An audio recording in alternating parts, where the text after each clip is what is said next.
stream posted on time. They shouldn't be too late, right? See? Look at this is why we do things ahead of time. You were in the middle of like I gave 1 minute warning and then y'all just kept talking. I wasn't saying that. I'm just saying Anna S had shots fired in the chat saying that we were going to be late. And now people are saying hopefully not. We are on time. 1 minute late. We're on time-ish. Mostly on time.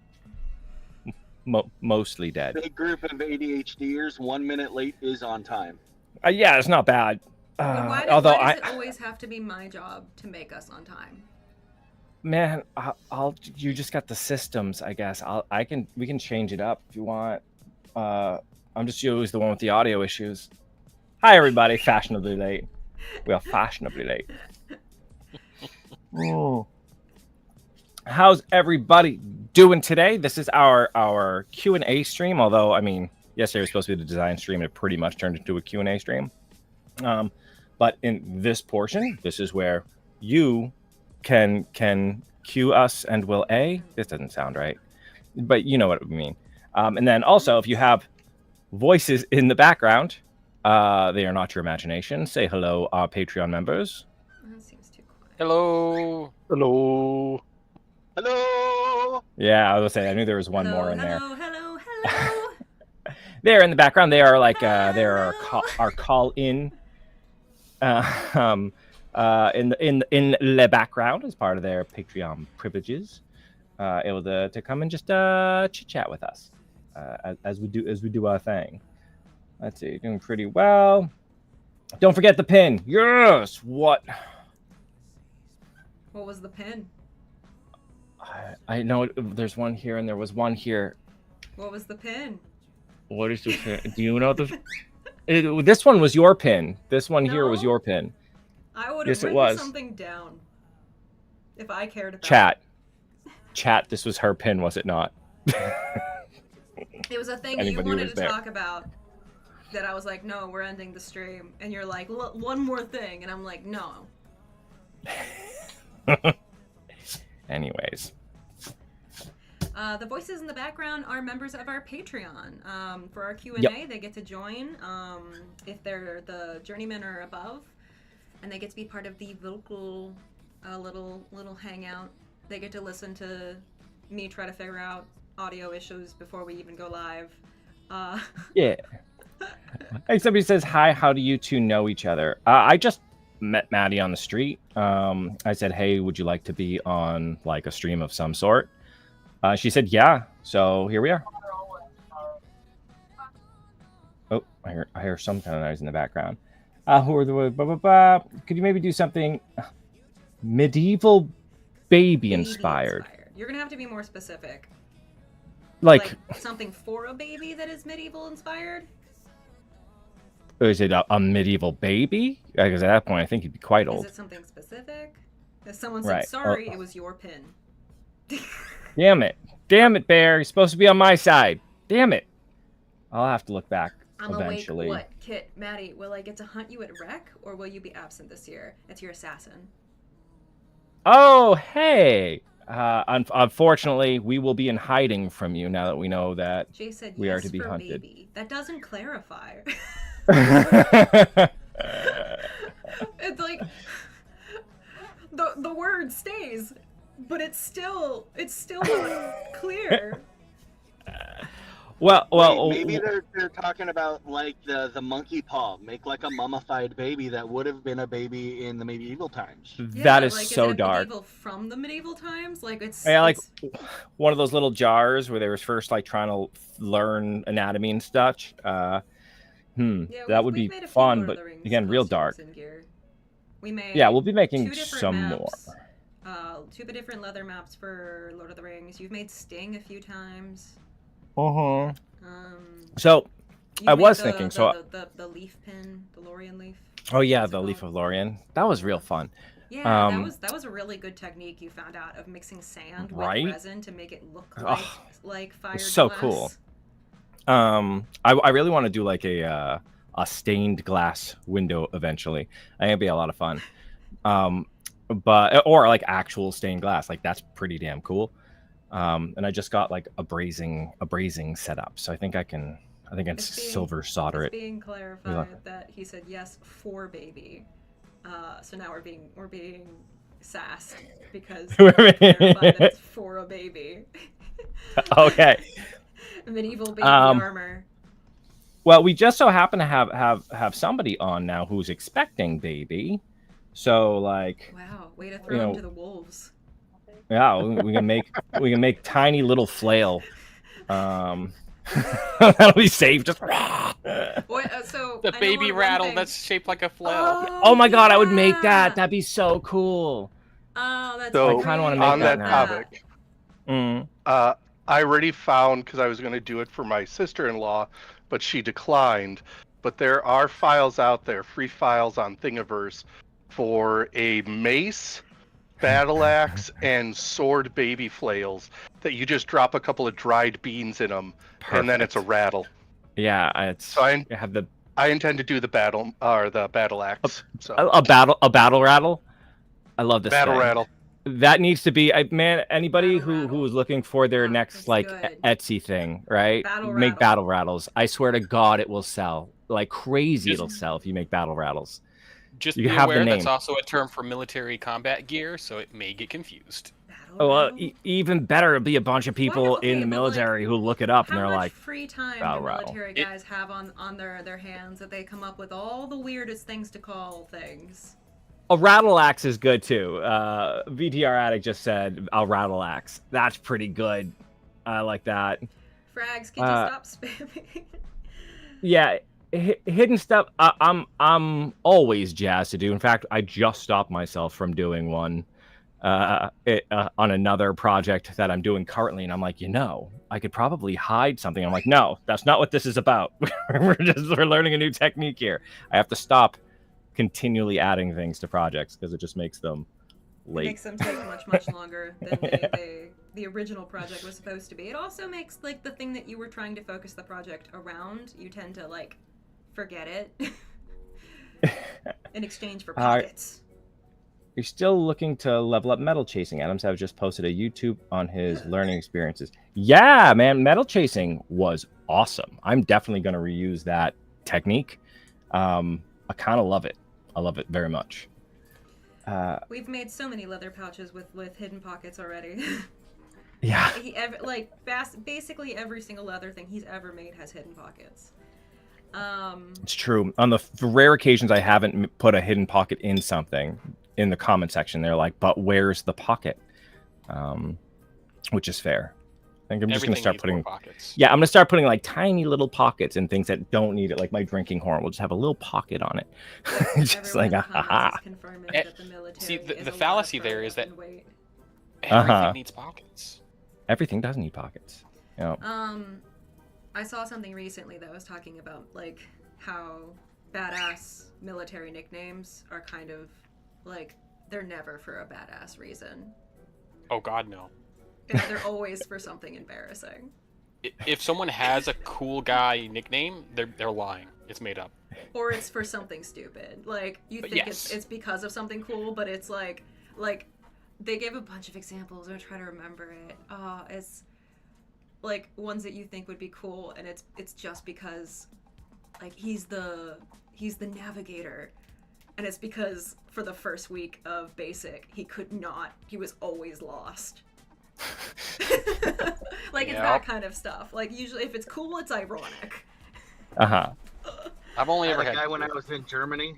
Yeah, I had a guy when I was in Germany that his nickname was Drifter, right? Drifter sounds cool, like drifting from place to place. No, it was because he got drunk and he was drifting his car in Vegas and got in a lot of trouble. Oh. Everybody just called him Drifter. Oh man, I gotta look that up now because it was so funny.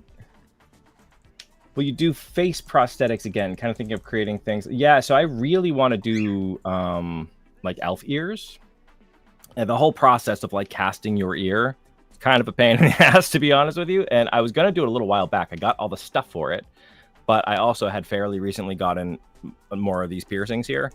And they were not healing properly at all. It was very painful for a while. Man, not even. It's just I'm a side sleeper and I move a lot. I love the you getting trapped at the airport. I will. I will tell this story. So I had to catch a super like crazy early flight. So rather than like wake up early and try to make it to the airport, I just decided to sleep in the airport parking area. Right, I get like 4 hours of sleep before I had to get on the plane. So like I get my back seat and I bundle everything up and I have the sweater you guys usually see with like the bigger neck and the bigger weave or whatever. Now I wake up because my ear hurts and I try to lift up and my earring had thread itself through the weave of my sweater, but I'm wearing my sweater, so my arm is stuck to my ear, and I'm like, I can feel it starting to bleed. So I'm trying to like, I can't bring my arm around to detach it without pulling it more. Bag? Like I thought you were attached to the I'm like I'm like a friggin' glowworm inside of this thing, and I can't get my hand out to get the zipper. And I'm like, early in the morning in the airport parking lot. It took me, no lie, like 30 minutes to get out of that situation. And when I did, my ear was so mangled. Like, oh my God, it was so mangled. And then after that, yeah, my ear was very, very mad at me for a very long time. It was such a stupid situation. Another person asked if you remembered the pin. It was here. Crudes. Ha ha ha! The crudes. Yeah. I don't remember why though. You brought it up. You said you want to talk about the crudes, and I put that pin in there. I think I said what I wanted to say about the crudes, though. I just said it was a good movie. That's all you brought up? That it was a good movie? Again, I swear to God. I had just watched it, and I was like, man, Crudes is such a good movie. Because we had said something about... That is a waste of a pin. You had something you wanted to say. There's still one here. There's still another pin here, and I don't recall. And then you came up with a second thing you wanted to say. Yeah, and then you ended the stream just as I was starting to put the pin. So maybe the pin didn't even make it. It just disappeared into the ether. Well, you look on the ground. Very sad. See if you can find it. I don't think the statement was made before the stream ended then, because I just looked and it didn't have anything. No, it's the very last. That was Crudes. That was the first pin. Well, then you must have had something that you wanted to talk about with Crudes. I did. You stopped the stream just as I was going to turn and put the pin in the thing. No, that was the second pin. What about the first pin? Anyways, what is it? Damn clever, you're correct. It was Maddie's pin. It was the Cruise movie. See? There's only one pin. And it's just Crudes. That's in the actual video. Right. The last one I had a thing I wanted to talk about, and you said no, and you stopped the stream. Okay, then how about this? We need to make a leather belt that matches the little monkey thing from the Cruise.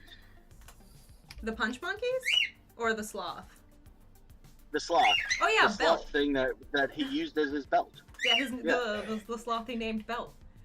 Wasn't his name? It's been a long time since I've seen that movie, but I'll be honest, I've not seen the movie. Oh yeah, no, I didn't have something I wanted to talk about with the Crudes. All I did was, like, we were talking about moving towards tomorrow, and in the Crudes, it's a whole thing of going towards tomorrow, like going towards your better future is like the theme of it. So I just did a cheers to tomorrow, and then we were gonna end it, and then you put a pin up because you had something you wanted to say, and then we argued about it, which made you think of a second thing you wanted to say. So you put a second pin up as I was ending. Well, I'm just gonna say this pin here is talking about what a pain in the ass you are. That's what this pin is now.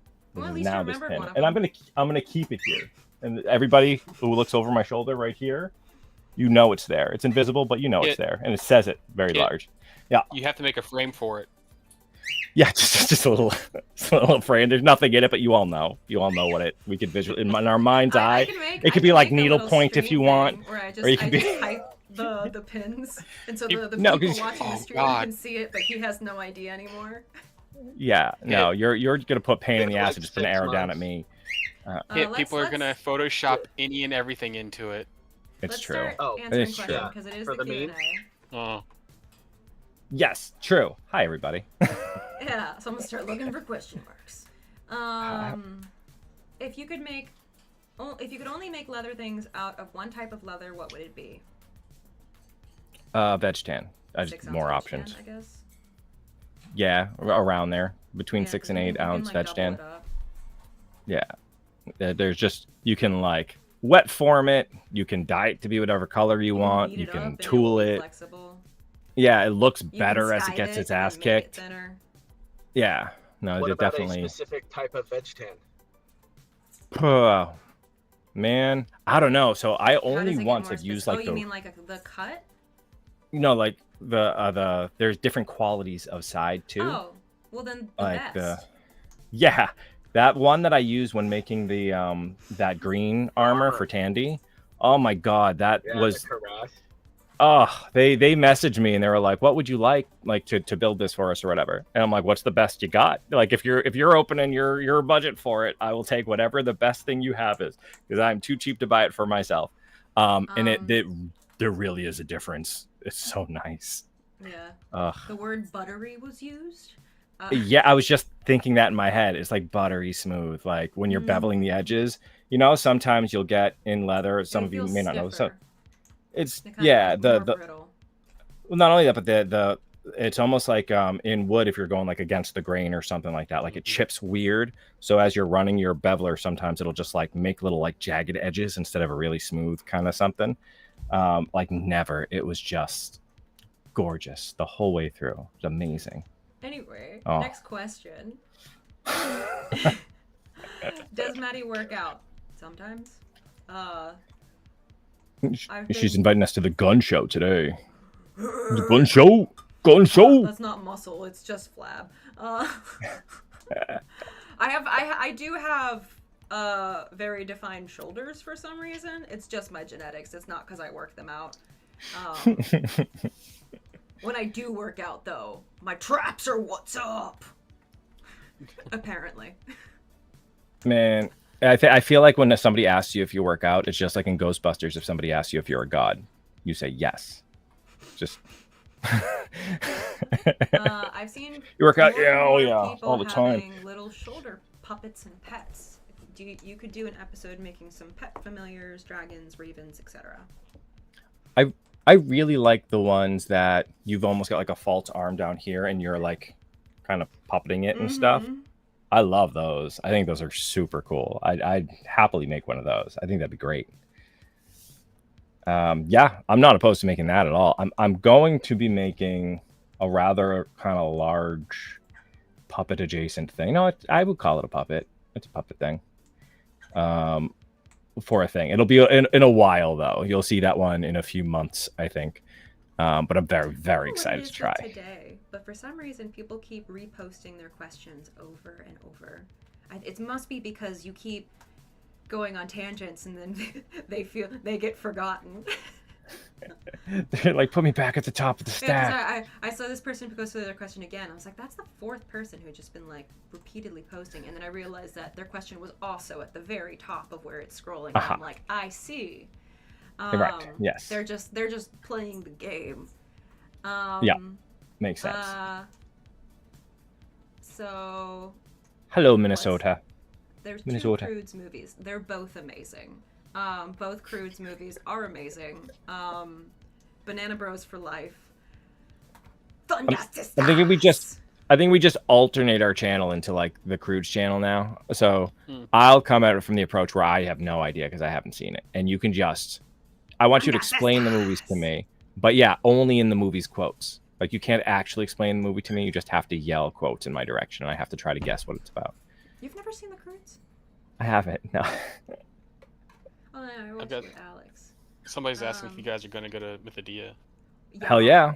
We're going to run a camp there. Yup, we are very much going to Mythodia.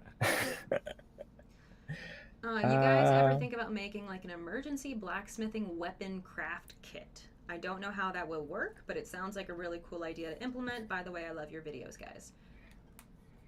Like an emergency like repair weapons or like make things from scratch. Like what constitutes an emergency weapons craft? Emergency blacksmithing weapons craft kit. I would probably approach that from the other way and make it like a traveling blacksmith's kit. Right? Then, like what if it's not an emergency? I mean, yeah, I guess you're right. If it's just a traveling blacksmith kit, you can't open it if it's an emergency. Yeah. Like, there's a game called Vintage Story where it has a scrap weapon kit, and it's a bundle of just random scrap. once you like sling it out and use it, it turns into a random weapon, whether it's a mace, spear, or sword. It's garbage, but it's an emergency. I need a weapon right now, kit. just a garbage weapon, but like. I think it would be easier to carry a knife. It would absolutely just be easier to carry. And some rope. That's basically every weapon in different configurations. I don't need an axe. Tilt it this way. It's a pointy. I like that thought though.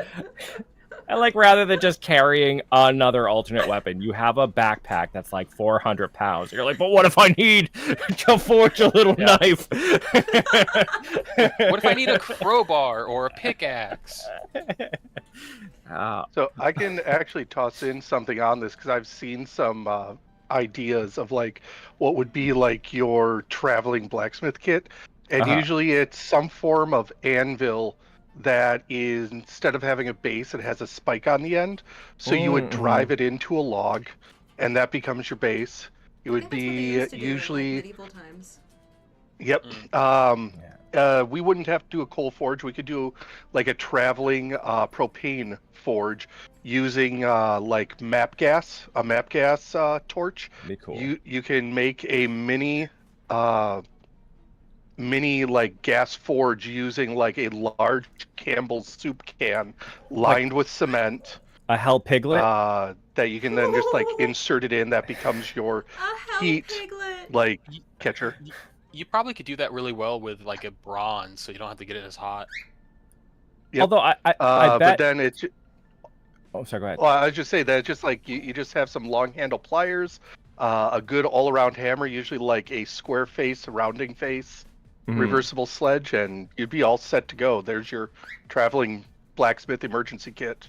I bet if you had just like a little, either like a little cauldron or even just like a little grate too that you carried around, then technically you couldn't you just dig a hole down and then dig a hole to meet it so that it had the airflow to make your campfire like hot enough to forge, right?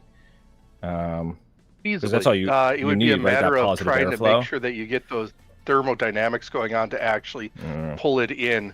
And anything Venturi or air pressure related is always so temperamental. Yeah, like, imagine if you could probably do that with even traveling bellows.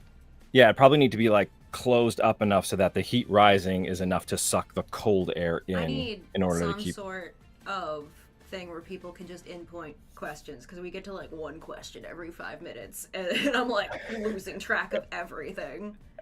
I'm usually better about it than I am right now.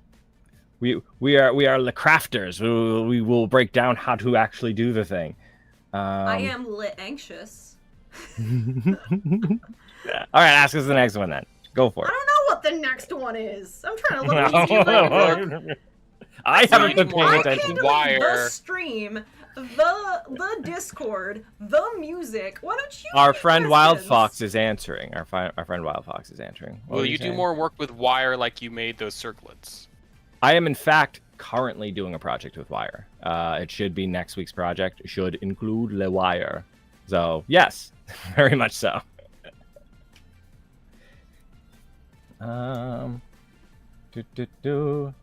Let's see. Forge on the fly. I like that name.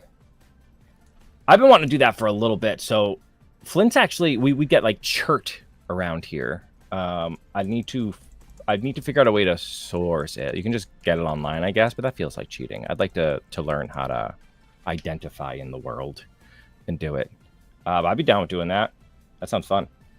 There was one that was a while ago. What's your dream project? My dream project. Oh, hell. Man, like if I had just the time and the money and the space to do it in, I would love to either do an underground lair, like that one guy on YouTube who has that underground bunker. I've always wanted an underground lair. Like as long as I've been alive, I was the baby like underground lair, please. In fact, I think it was what? I made a Q&A. Oh, you did it. Nice. I think it was like Secrets of the Ooze or something like that, where the Ninja Turtles had a badass like old train station as their lair. That would do. I would like that. That's what I want. But yeah, anyways, I'd either make that or like a Hobbit home, like straight out of the movies, like in a hill type of deal. I would love to make that too. I've seen one of those. There was some wrench folk near my hometown, and so I can name it's it better. just so weird that you drive past a hill and there's a window sticking out of it. I bet the insulation on those things are great though. Oh yeah. Da, da, da. What skill does Maddie want to level up next? There. Wow. What skill do you want, Maddie? I've been wanting to do that whole like process of taking like raw fibers to a finished like sewing thing for a long time. The only problem is I typically have very, very limited time whenever I go up, so they have to be simple because I have like a day to make them because I'm there for the weekend. So I have Saturday to make it, and then I have to do the talking head too. So I get even less time. So, and I have like a very limited bracket of stuff I can do. Somebody asked if there's a skill that I haven't done yet that I would like to do. There's one where you're always dancing around doing. I just need to get around to doing it. And that's making like, I really love those little dioramas that are inside of like an epoxy, right? So it's like, you know, somebody fishing on the surface, but there's like a big monster underneath or something. That just feels really like artistically satisfying to me. I'd love to come up with a thing in that kind of space. I think that would be a lot of fun. I made a Q&A, so we're going to try to keep all the questions there, and then just like general conversation in the normal live chat. You can switch to the Q&A by clicking the top of the live chat or the little arrow next to it. And then I'm more so telling you. I don't know how to do it from their side. You want to read questions. Yeah, no, I see it. I'm just I clicked it and there's nothing in there yet. So I don't know if they've populated it or if I would have to like I would probably have to like reset mine. So maybe ask the questions. Yeah, let me refresh it. Clever, since you're revisiting some of your old projects, have you thought about redoing the tankard build into a conical tankard? A conical tankard I didn't think of doing. I have recently rethought about doing the tankard build, especially because I did that as part of the Try Make a Tournament. And I wasn't able, because I did both of them, I wasn't able to give like either of them the attention that I feel like they absolutely deserved. I would like to revisit them for sure. They were fun. I really liked making those. Those were a lot of fun to make, especially figuring out the angles. That was a lot of fun. When does Maddie get a chair at the Kid Studio? Someone just donated $50. I think the general rule is we have to, like, I have to make it. You're supposed to teach me carpentry enough to make my I will chair. take that $50 and buy you the materials to make your chair. More than just that has been donated to my chair fund. I will buy you the material. What kind of chair do you want? What material? I don't know. Because that depends on what we're going to get. Because it's going to be a video. Like, if you want it out of, like, metal and I have to get you a welding, I mean, I guess if I have to get a welding set up, I suppose I will.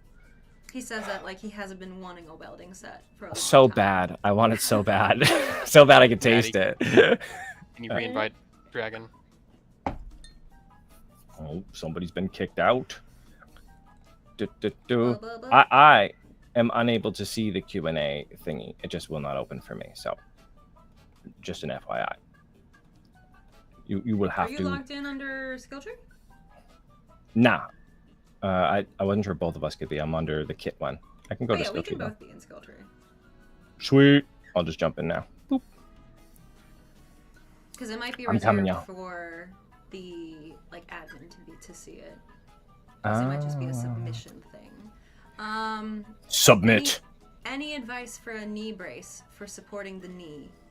Like, do you mean making it in general, or do you mean making it for? Because I know a lot of people have asked us how to make like support stuff for that looks like it would belong in a LARP. In which case, I feel like you could just put metal plates on it and it would look like leg armor. Yeah, you could probably. I would imagine you could dress it up. I mean, I'm picturing the one that has kind of like that rounded hinge area on the sides of the knee, and then a little bit that comes up and then down at the bottom. Yeah, I bet there's a lot of little points where you can make little connections to that too. Either out of something like a leather, or even like an EVA foam to make it look. And it depends on what you're doing too. Like if you were in a cyberpunk LARP, you can make it look friggin' awesome. That'd be so much fun. You really could. Yeah. It would. That'd be fun. It looks like there's cloth knee. There's more like compression knee braces, and then there is like the full-on like post-op knee brace with like that has like the outer mechanisms. Mm-hmm. I feel like you could put plates on the outside of that. Yeah, I think so for sure. And then of course, I mean, if you're integrating it with other stuff, you know what I mean? So like transitions into other things, maybe like tacits or something. Yeah, I think there's a lot. That's a good canvas actually. If anything, it's harder. Like I would buy 2 of those things to turn into some sort of an armor piece, or if I was doing like a cyberpunk thing, just because it's already like custom. It's custom made to fit in that wonky joint area that is sometimes hard to do things with, right? So it's kind of a cool little palette there. If you I'm on the normal chat, I can read the questions. Okay, because I'm on under the thing, and I still don't see it, even Just as try skill tree. not to, like, if you do want a specific question asked that we like spend time answering, put it in the Q&A, and don't try not to spend a lot of time on the questions that are just kind of in the main chat. That way we can have just we'll keep doing our thing. Yeah. Okay. That works. So I think have a. You already answered Flint now. I have something to add with the knee thing. Mm-hmm. Yeah. So the guy that I kind of started my leather journey with, besides you, Kit, is Alex with Black Raven Armory, and it's really expensive, but he actually has a fully articulated full suit of leather armor as a pattern, right? It's called the Black Warden, I believe, right? And something like that, you should be able to integrate an actual knee brace into the inside of the leg armor, because the thing is if you actually medically need that brace, you're going to want an actual medical brace, right? But putting stuff over it, right, and like something like a full-on articulated armor set, I think that would probably be an amazing way to make sure that your joints are medically supported the way they need to be. Plus, it would just be really cool. It'd look cool. Right. So, you already answered about flint napping, and they already answered about any skill that you've never. Did you do any skill that you've never done that you would want to do? I feel like that was the one. Yeah, that was the resin one. Yep. Undead Essence asked, "What project would you make 1,000 times with various, I guess, iterations?" They gave the example like book covers or maps, or like what would you love to just make a bunch of times? I feel like you really enjoyed the maps. I really do enjoy maps. I like that real small detail. Either that or like I'm a super sucker for making chess pieces. Just in any way I can make chess pieces. I don't do it often on the channel. I think I've only done it once on the channel, but ever since I was very young, I'd either make chess pieces or chess boards, just like whenever I get the urge to make a thing and I didn't know what to make. I really love the game, and it's I just think the pieces are really, really pretty, and you can be very, very creative with them if you want to. Christopher Lovejoy said, "Would you ever get to the point of having a long-term project with multiple smaller projects that goes into it, a la Adam Savage's Hellboy pistol?" We've done that before.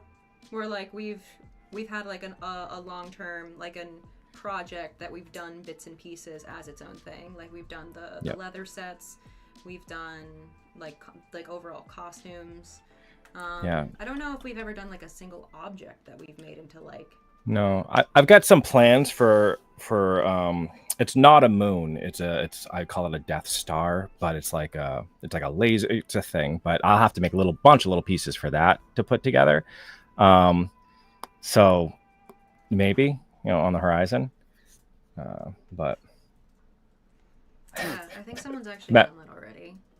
That's not really original. No, YouTube wouldn't like it very much. Right? They're like, seen it. Yeah, this like, new. But people have already like started copying it. There was this one called Star Killer, and everyone hated that one. They called it like a total off. It's bullshit. So WildFox99 said test Oh, is hey, testing buddy. you. Ooh, what did you test? That was making sure that the QA was working. Yeah, man, I still see no questions in it. It's weird. I'm under the skill Someone tree said that they too. couldn't get it to work. I don't know why. They just had an old computer. Oh, okay. Jace LaFront said, will you have new characters from Mythodia or the same as last year? Same as last year because we made those characters specifically to lead the camp. They're designed to make a game for other people. Yeah. I think if we were... Yeah, go ahead. I think we're on the same page. Yeah, if we ever like get the camp running smooth enough that we can take a break in the evenings or something and just play a different character, they would be goofy as hell characters that aren't such bullshit characters. Yeah. Like we would play flip and flop the goblin like body body part merchants. A flip flop. I love the thought of the body part merchants. So funny to me. B asked, have you guys done have anything? to be chasing Bale on a bike. He's too fast when he's on his bike. B asked, have you done anything with clay? We have a few videos on clay. Even just the chess pieces that you were just talking about were one of the things you did in clay. We've got a few videos. Yeah, I've got to cast those. We have the chess pieces. We have my little crow guy. Your little crow guy. Did we do anything else in clay? I feel like we've done things in clay. I did this guy. I'm still very proud of this little guy. It's very cool. The bone skull thing was clay, right? Yeah, you're right. That is clay. Oh, yeah. Actually, I think I have all of my clay projects right here, as a matter of fact. Shows that I really love doing clay. Clay to make molds to make other things. Yeah. Yeah. Right? Like the you clay could wasn't you the could project, make a mold it was of part like of the process. Yeah. What project are you looking forward to revisiting? Yeah, because we've been revisiting some older projects recently. Is there one that you're like excited to redo? Yeah, somebody mentioned the tanker. I have been looking at that one. We did just redo a drinking horn. I just love making cups. They're so good. Same with like gourd projects. I love working with the gourds. I wouldn't mind playing with those some more. They're just like relaxing to do. They're not. They can be as tricky as you want them to be. Like you can go as crazy with it as you want. So yeah, I really dig those ones. Otherwise, I also want to do a lot of forging. I drank a whole tea and took care of my throat before I poured whiskey. Because I did a whole presentation to our Dendronian people before this, and at the end of it was me giving a whole speech about how important it is to drink enough water. And then my throat was sore from talking for like 2.5 hours. So I was like, now I gotta go do a live stream. I guess I'm just gonna drink some whiskey to numb my throat. And they're like, drink water. Water takes too long. You just reminded me. I will drink water too. It takes too long. Drinking water takes too long. It takes too long to kick in to the point where your throat's hydrated again, that it isn't like rough. I got this one. Yes, pickle juice. VTR Addict asked if there was a project that you would never do. I've got this one. He's never gonna make a dishing stump. I swear I'm going to. It's been winter. It's so cold. He drove that across half the country for you. It's been friggin' freezing. No, it's in the garage, and I'm not doing it inside. I drove that to you like at the beginning of fall. At the beginning, Maddie, did we do anything around that time? Did we? You've had it. What did we? Kids being called out. We went to Germany, came back and worked. Whatever. I'm gonna do the dishing stump. I'm gonna do a bunch of different. I was having like really severe health issues at the end of last year, and Kit was like holding us together. So he does have an excuse. Oh yeah, I'm just giving you a hard time. No, too late. I'm in pain. Every once in a while, I have to give you a mulligan because I give you a hard time so often. Yeah, I appreciate that. Next question. I don't think, did you answer the projects you're looking forward to revisit? I don't know if you finished that. Like you started. Yeah, I did. Okay. Cups and such. In case nobody posted a question, can you see this question? Yes. B said, would you consider making a cane or something, or maybe accessories for wheelchairs? We almost made a cane once. Remember, my grandfather started falling. So I asked if we could make him a cane for Christmas. I will. I actually have a special love for canes. Hold on one second. You had that walking stick too. Yeah, I did the walking stick. So this is one I made just for myself. My little dapper gentleman's cane. It's actually it's from a white waxwood staff when I was doing kung fu and I broke it, and I'm like, it'd be a shame to waste it. So I made it. It's one I know. It's actually one of my very, very, very first leather projects. You saw the first one with the bracer, and then like off to the side, I had a little bit of extra leather. I'm like, I'm gonna try to wrap the handle. But yes, I will happily make cane projects, especially because one, they're cool just in general. I think they're one of those other things that you can make as nice as you really want. But then there's like infinite ways to hide junk in it and make them even cooler, which you know I dig. Yeah, a little cane sword, which would be fun to forge and then like build the cane around. It'd be cool. Yeah, there's a lot you can do with the cane. I would love to do a shillelagh. I'd have to get my hands on some blackthorn though. Sola Viola from back when we were talking about the brace. If someone wants to read the actual chat so that people don't feel ignored in there as well, they were basically just talking about be careful how much you put on the brace because it might end up making it like not do its job because it's too heavy or being pulled in a certain direction for the knee brace. I don't remember. Someone really quick asked about something to hide a camera during an event. So I have made something like that. I will do a caveat where it really depends on the event and your permissions because that is a real private space and most people wouldn't like to be filmed. But for things like large sweeping action shots, like big battles, if you got permission from the game runners or whatever, for our first time to catch a little bit of that footage of us out in the battle at Conquest, I made a pouch that was like a bandolier pouch, and I had like a little Action Pro, like a GoPro camera that fit inside of it and just had a little cutout for the lens.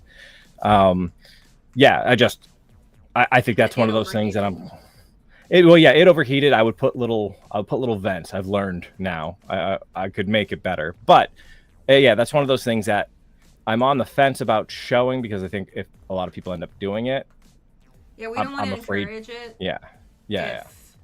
We don't want it to seem like it's like a given because a lot of LARPs you're not supposed to record at.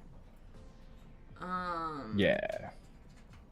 Anyway, back to our long list of questions. By the way, guys, if you have a question, post it in the Q&A section. There should be a thing at the top that says put your questions here. We're going to be answering the question there. So if you post a question in the main chat, it's probably not going to get answered.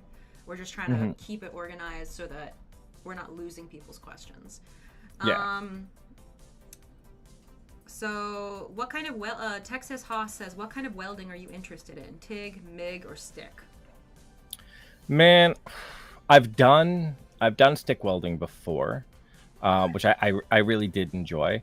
And I think I've done TIG welding before. I haven't done MIG, so I don't have an opinion on MIG.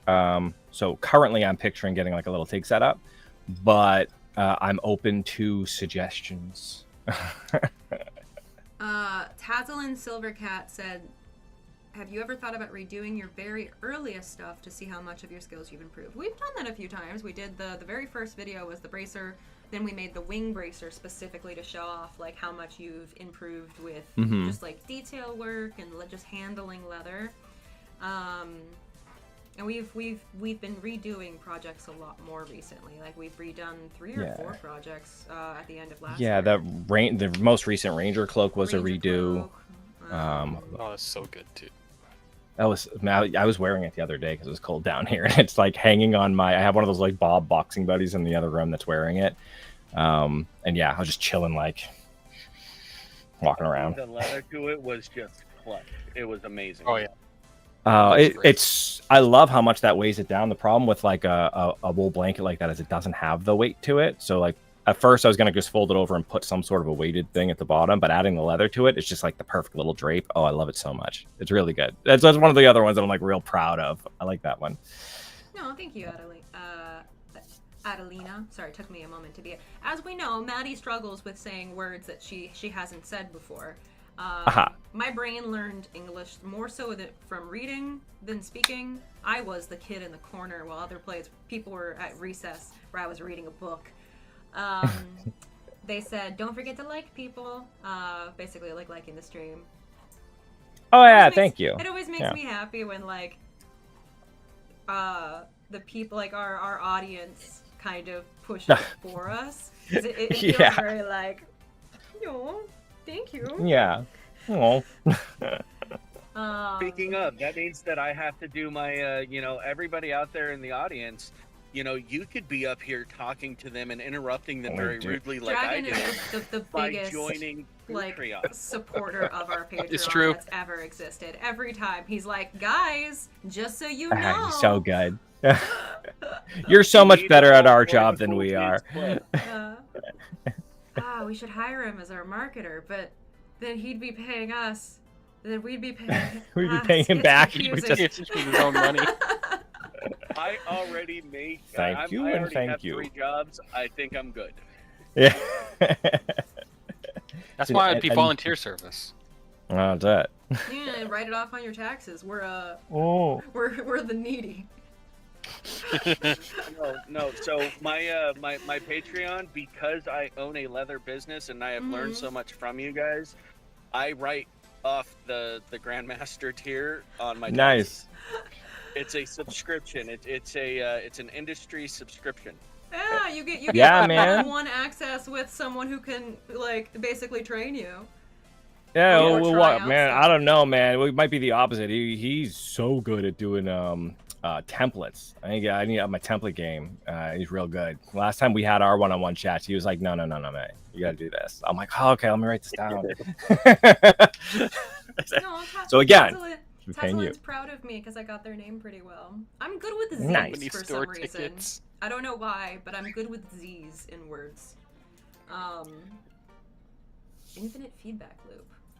I hope that isn't. That's us paying each other. Oh. He pays us, we pay him back. Infinite feedback loop. Next question. Uh-huh. What 1,000 copper bees in a wizard cloak said, what are your favorite and least favorite parts of designing embosses or decorations for any of your projects? So basically like the decor stuff that goes on top. Or like just like designs you carve into leather. Like what are your favorite and least favorite parts of it? Yeah, I mean, I get real hard analysis paralysis. So the initial like ideation is very hard for me. That's usually a pain, and then knowing when to stop. Like when I have it and I think like, oh, that's pretty good. Starting and stopping. That middle bit I got once I'm in the zone and I'm like, cool, I know what needs to be done, and I just pluck along and do it. Yeah. Then I'm pretty good at like giving you enough to get started. We just need to find someone who tells us both to stop. Yeah, we're both like, we could do this though. I don't stop in an entirely different way. Like you won't stop adding to the projects. Meanwhile, there are a bunch of stuff in the background of Skill Tree that I've done way too much work in that have never seen the light of day. But they're my little babies that. Hey, Ann, thanks so much. Let me guess, 90% of them are spreadsheets. He's so good at them spreadsheets, though. There might be like I've made websites, I've made spreadsheets, I've made entire like systems, I've designed whole projects, I've made so many Pinterest boards. Like she's like made all the framework for a whole ass AI. Yeah. She's made Skynet. That was our entire one-on-one last time. Was her and I were just talking about the framework of the AI. It was wonderful. So like, Kit has the side of ADHD that's a lot more like his attention jumps really easily. I'm very much on the side that my attention locks. Hyper focus. Yeah, my attention locks on things, and sometimes I'll stay locked on things for months, where like it's genuinely difficult for me to work on anything else except that thing until I finish it, or like I get frustrated with it enough that I give up. And that's why it's your job that we're on time. See how I circled that back? It's also the reason why you'll watch it happen in streams a lot. In conversation, if someone touches on something that I'm interested in, I'll be like, ooh, I'm gonna look that up. And then I'll look it up and I'll be quiet for a bit. And they'll move on. They'll do like 3 more topics. And then I'll come back and I was like, this is what I found out. And we'll be in business meeting. We'll do it. It happens a lot with Bale because we're always touching like interesting stuff when we're talking to Bale. And like you guys are the ones that go. We go on tangents though. We just keep going. If we're having those conversations and you find something that's interesting, you disappear from the conversation for a while, and him and I are just merrily marching along. And then you'll come like from 6 topics back and being like, "I found out everything there is to know about this thing." I'm gonna have to disagree with you there. I think it's you do too. No, I focus on what the meeting was about, and we haven't finished it.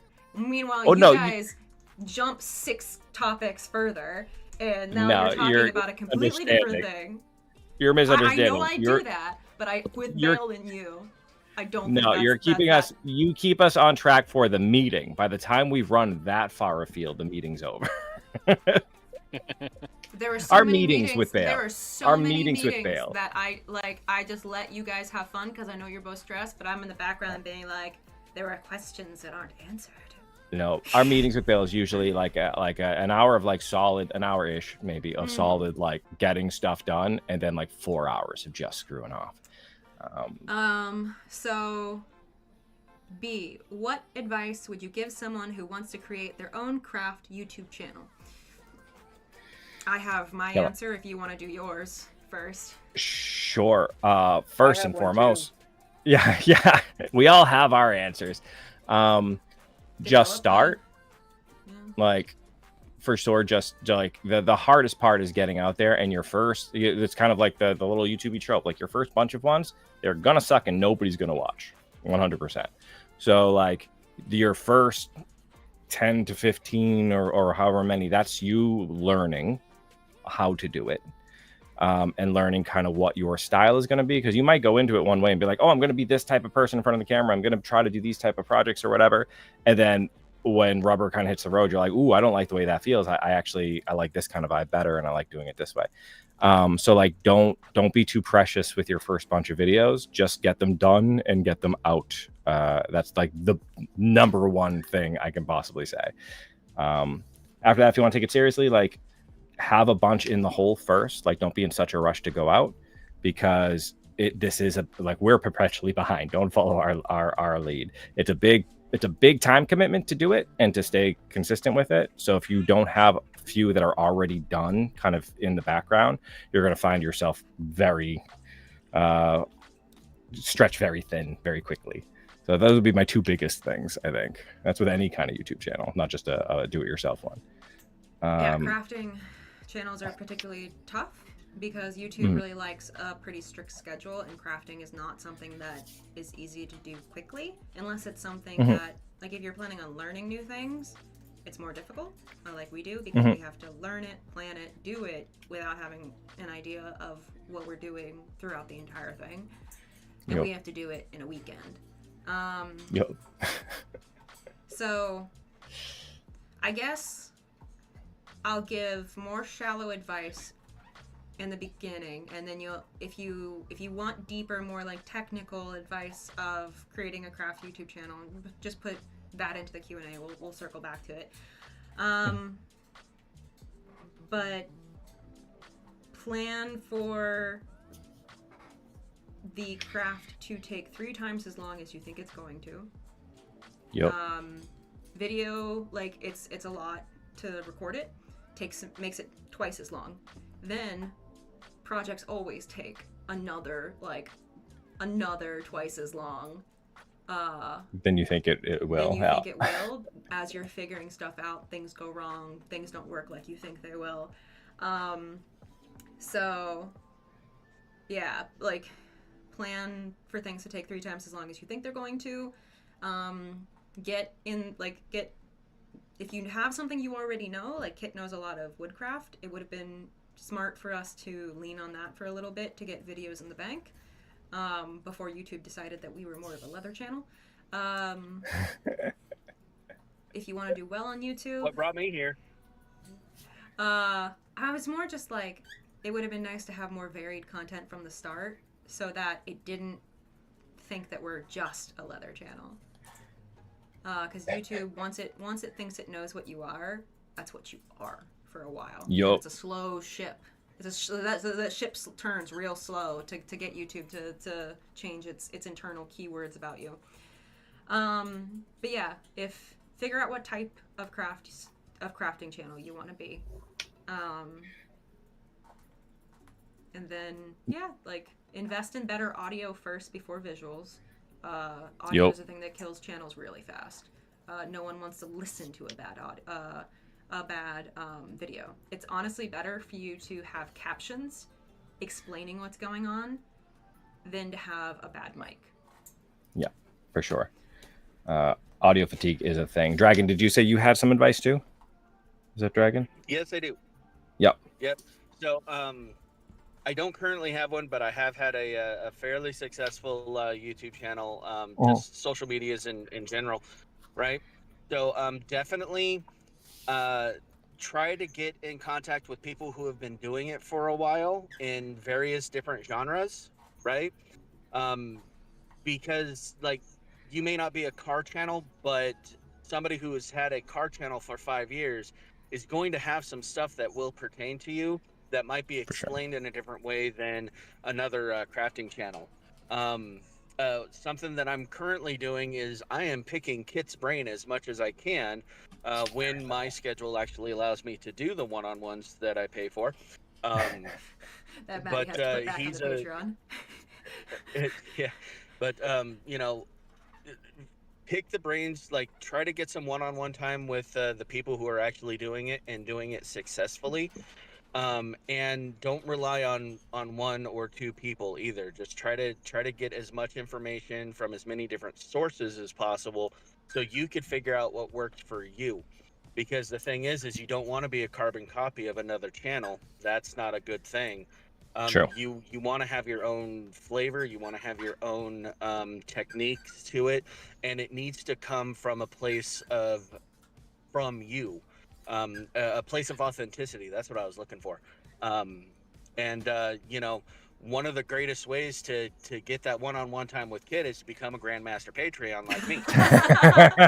Wow, the sales pitch is strong with this one. I was thinking as you were doing that, like, I was like, they get double bang for their buck because me and Kit have two very different kind of approaches to YouTube experience. Exactly. Like, I have a lot more of like the planning and analytics and like that kind of side of thing, and he has a lot more of the experience of actually being the YouTuber and recording stuff and getting content done. So I mean, if you get a Grandmaster, I don't even think it's not even Grandmaster that gets the one-on-one talks. I think it's just Master is where it starts. Yeah, I think you're right, but they need to be Grandmaster anyway. No matter what. It's like you get an hour-long one-on-one chat with one of us per month that you can basically, like, honestly, if we start selling ourselves as like YouTube professionals, like, we've been part of groups that have sold themselves as that, they charge so much more for that one-on-one, and we give other stuff too. It is kind of crazy, yeah. Honestly, too, like, we're usually it's getting harder and harder to kind of reach us, just because as our sphere gets a little bit bigger and we get a lot of people kind of messaging us in the background. And every single thing we do has an entirely different messaging platform. Yeah. But we're usually pretty good with one-off, like, quick. I've had people just, like, on the Discord private message me really fast and be like, hey, like, really fast, not to bother, but, like, I'm trying to start a thing. What gear would you recommend, or what, do you have any advice? And this type of stuff, like, it's very much our job, so it's kind of like talking shop. So I'm more than happy to kind of add some stuff there really quickly. Somebody asked really fast, is the first person I've ever seen ask this question so thoroughly. They asked what the wing beat to weight ratio of an unladen African swallow was. I don't want to be catapulted away, but I don't know. But is it I love that unladen?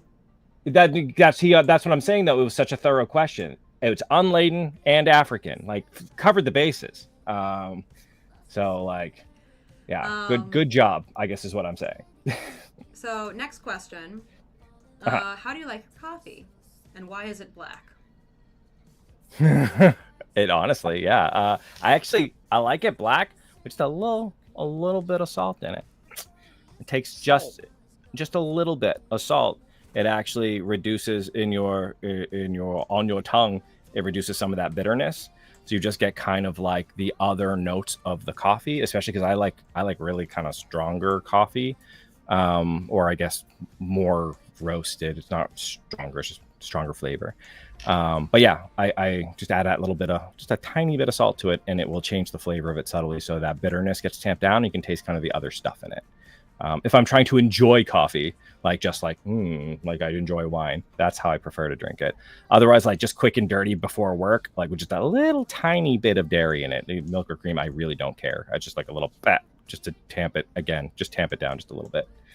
Yeah, that's how I do. I tend to like espresso. Bean water. Yeah, I tend to like more espresso-based drinks. Like I really like the new Cortado that just came out in Starbucks. Oh, So good. It's too sweet for me. I don't like any sweetness in my coffee at all. I'm not a fan of like. One or the normal one? I got. You're the one who had me get two. I got the brown sugar one. I think that's the one you had me order. Yeah, it's too sweet for me. That's because it's brown sugar in it. Just try the one without brown sugar. All right. But then is it just a shot? What else is in it? It's I think 3 shots of espresso and then the steamed milk. I'll give it a go. But it's like heavier on the espresso. It's basically like. It's like your coffee, where it's just a bit of steamed milk in like strong ass coffee. That sounds nice. It's good. I like that. It's so good. I got my mom one because she recently had surgery. So she's like, you know what? I deserve a treat because she's been coffee free for a long time because it was affecting her blood pressure. But then it turns out she was just stressed. So now she can drink coffee again. Or it was so good it magically cured her. Tony L, thank you. Tony L, thank you for watching for years now. Super appreciate you. But a lot of you here I've recognized for like the past years at this point. So like, thanks for being part of the family. Super appreciate it. Nefik asked, what style or IP, Pathfinder, D&D, etc. goblins would flip and flop be based on? Probably, I think that there's Mitzvah Spira has its own kind of goblin-y people going around, and they're already kind of funny and like the vibe that I would want to go for. So like I think they're considered fae in that world. I think so too. That sounds right. But yeah. What about you? What kind of goblin would you want to be? That super like unserious, like the goblins we've run into before there are just like randomly run up to you in the night and ask for your shinies. Yeah. Shinies? You want shinies? You're just like, do you want to come to camp for a drink? And they're like, why are you inviting me? Do you want to take my shinies? They just run off into the night, and you're like, okay, bye. It was great. I love them. Yeah. We met goblins twice. I don't even know if they call themselves goblins, so they just had kind of the mask with the long nose. And they were like, they just struck me as kind of like, I was like, yeah, goblins. But like, 1,000 copper beads and a wizard cloak. I can see Kit and Maddie running up to somebody at night. Do you have flip-flops? Flip-flops. Oh, we could make leather flip-flops. Just like ragged, like bits of like flip-flop. They're not that hard to make. We should make flip-flops, and we should get like cloaks and just hang them on the inside. Flip flop, yeah, one flip you or flop. You only sell right foot. I only sell left foot. Perfect. I love this. This is good. This is happening. This is how we make. Yeah, and they're gonna be awful. They're gonna be little blocks of wood with like rope or something for the little thong. Like even better. Different awful ones. Just like whatever we could make. Maddie's is made to Maddie's size, and then Kit's are made to Kit's size. We use our own feet to measure. Oh, good, very good. Oh, great. I love this thing. This is perfect. 1,000 copper beads and a wizard cloak asked, what inspires you to create? Has that changed over time? Content or create like I'm gonna take that just like, as in general, like my muse. Honestly, it is just a box of randomness. Whatever boredom. catches. Yeah, mostly boredom. Like my brain does not do good with boredom. I'm not somebody who can sit still at all. So yeah, I'll get something in my head. It's usually a project that like fulfills something useful to me. Like if I want something in my shop to like hold the camera. I almost went on a tangent earlier today making a cold shoe mount for my camera to mount another camera on top of that camera. And I'm like, nope, this isn't what I should be doing right now. I have other stuff to do. Things like that. So it'll usually start more like a productive want than a creative want. And then I get really creative with the thing. I think it kind of boils down to curiosity. Curiosity and like just the thrill of making a thing and discovering it as you make it and like the satisfaction of it.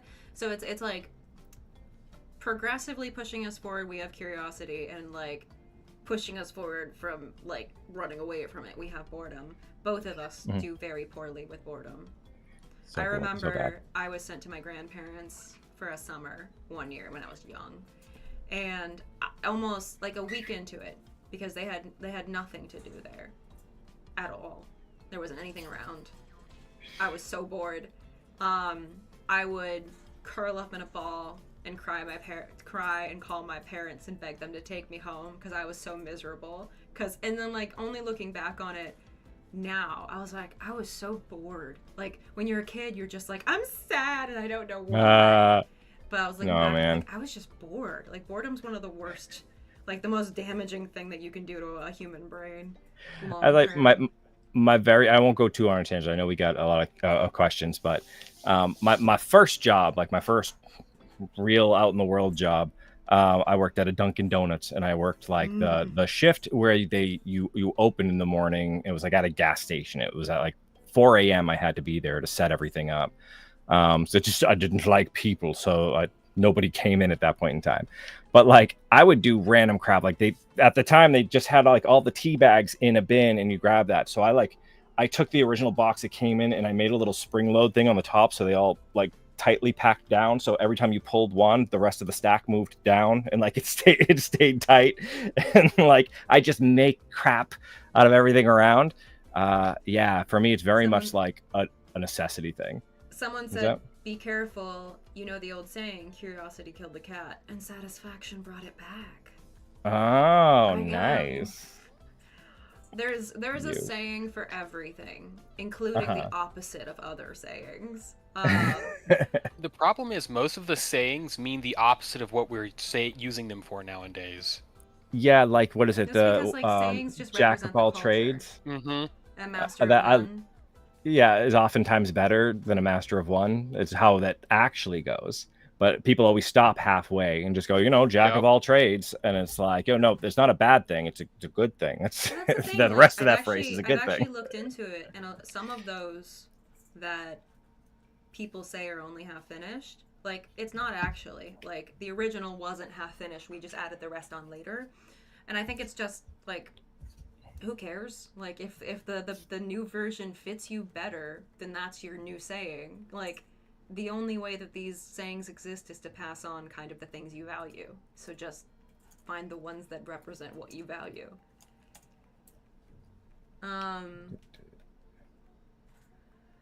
Well, Daniel Cuthbert said, what's different about creating a LARP character from creating a character for a tabletop RPG?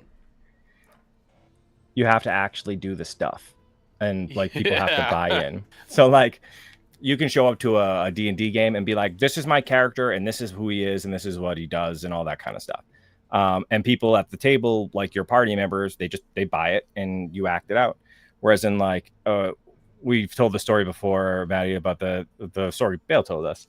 Well, the guy who came to like, I think it was Conquest, and said he was a king or something. Or just a LARP. It's like, I'm a king. And it was like, sure, you're a king. Like, nothing about him was kingly. There was nothing to do with king in anything. Testing. Good job. There we go. So the next year he came and he brought like all his friends and had a whole retinue, and they all called him king, and like he was dressed in like and acted very regal and stuff. And then everybody was like, okay, yeah, no, I guess he's a king from a distant land. Like, you have to actually show those things. You can't just say I'm a thing and then have everybody kind of buy into it. I feel like, I turned down my direct monitor. It's so loud. I feel like LARP's a little bit of a reality check when it comes to really digging into those fantasy versions of yourself, because you do have to do the things, and sometimes it can be difficult if you have a very specific image of what you want to be in your head. But once you get past that and you actually start to let yourself enjoy it, like, it's such an experience to learn, and then every single thing you accomplish means something. Like, it's not like a game you can save and retry, or a dice roll where you're just kind of, you did some math, and you can be clever in D&D games and stuff, but like, you actually have to convince people of things. You actually like in Conquest, you actually have to pick locks. They're not like special locks that are easy to pick, where you just have to like stick a thing in and you just sneak up with enough time to like open it with picks. You actually have to pick the lock. You actually have to pickpocket people enough that the Thieves Guild takes notice of you. The rogue character at our camp, one of the rogue characters, like, he showed up at the camp and like he had to do a scam in which he had to pretend to be a noble. So he ran around collecting like pieces of jewelry, much more finery and stuff, to really dress himself up and like try to play the part. He's practicing his walk. He was practicing how to get into this really nice posh area. And then he did. Like, he infiltrated into this spot. They totally bought that he was like noble and whatever. He had to forge an invite, like all of that he had to actually have done in order to get in. He had to have someone distract the so cool bouncer so that he didn't look too hard at it.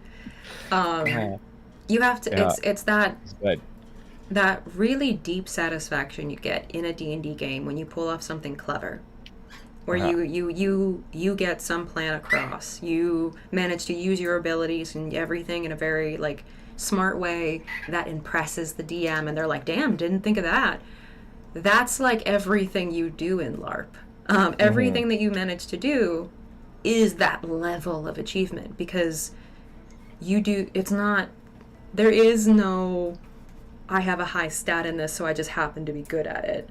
It's, you have to actually learn. But the thing is, like in LARP, especially in a place like Conquest, there's a bunch of people who are so willing to teach you to be actually good at these things.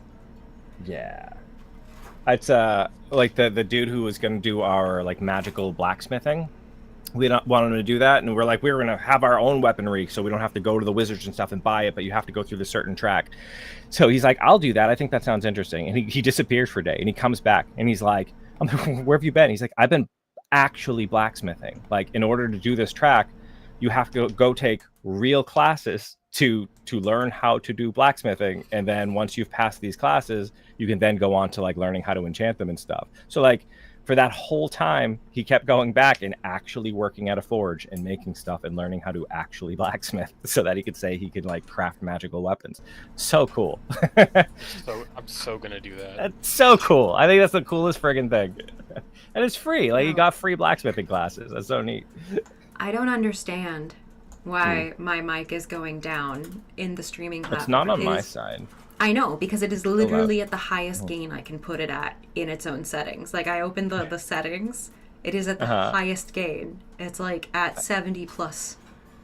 I've passed the audio curse onto you.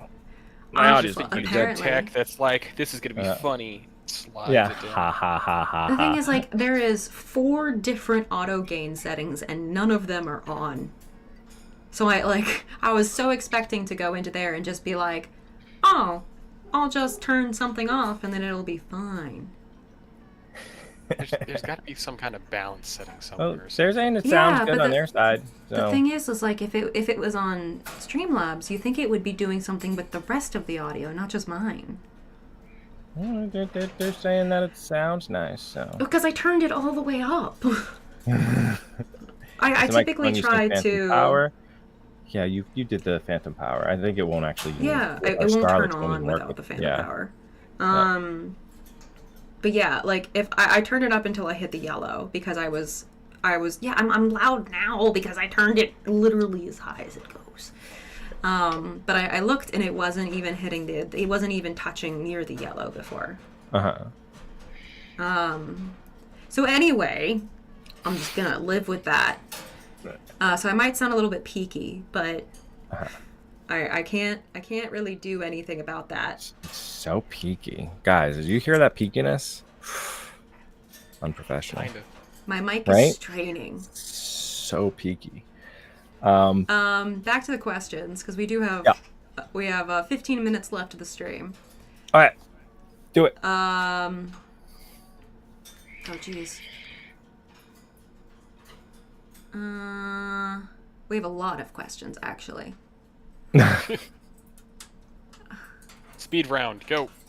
What projects are you getting ready for LARP? I don't think we have anything specifically planned right now for the LARPs that we're going to. We have ones in mind, but we don't know what we're actually going to be doing on the channel.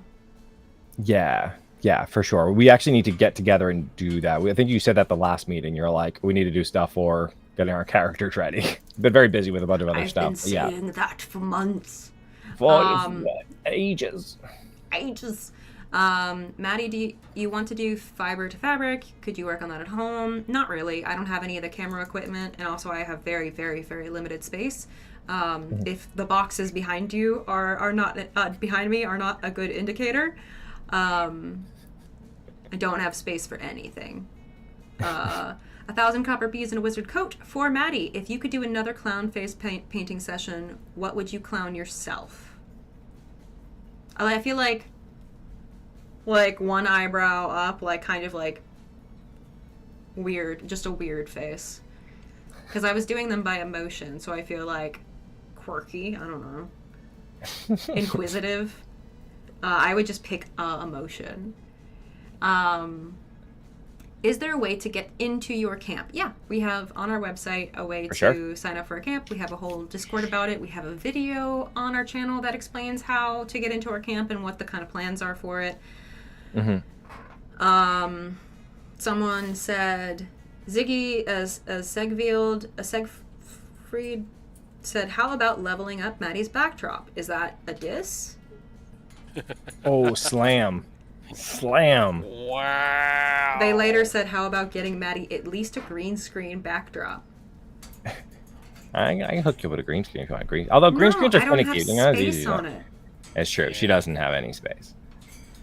Just paint your wall green.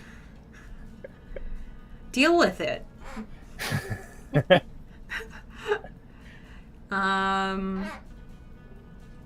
Backdrop. Are you going to make? Are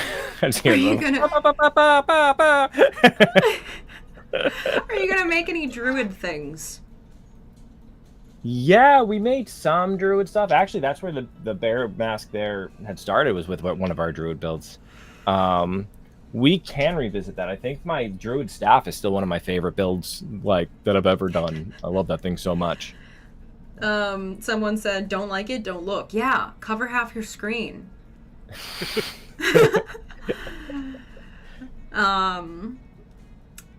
What about clay? You mentioned it last night. You mentioned last night you like it. I don't know if they mean, are you gonna do more of it? Yeah, hell yeah. I've been wanting to do, honestly, just not on camera, though if you guys are interested, it usually doesn't tend to do well on the channel. But I had the urge just the other night to be like, I should start doing a clay project. While I just sit and watch TV, sculpt or something. But yeah, I'll do more clay. It's not a creative mess. It's boxes. Maddie had family members move into their home, other family members move in, so they had to move stuff. So she's currently in that transitional space where everything that was in other rooms are now in her room. Yeah.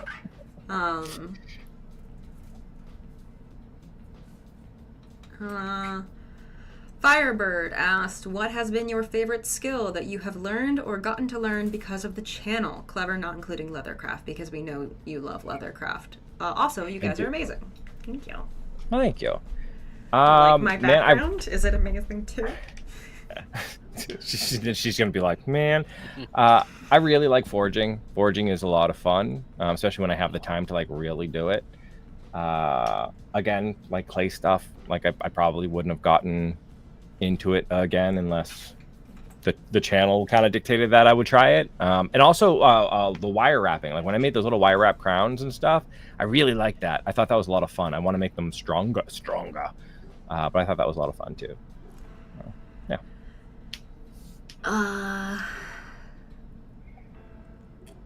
I assume because they talked to you, they pointed something out for you, they mean both of us. Bookbinding, probably. I didn't learn it because of the channel, but I learned it because of like wanting to make stuff for the LARPs that the channel brought us to. And then I made a video using it and failed miserably twice. Matt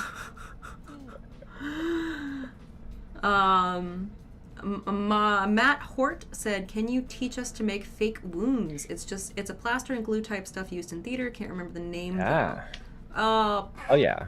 We've done similar stuff. Yeah, you can make it out of. I have the stuff for it actually. It's the same stuff that I use for the face makeup. Doesn't tend to do well on our channel. So like I would probably watch the video where we made prosthetics and then just use the techniques for it.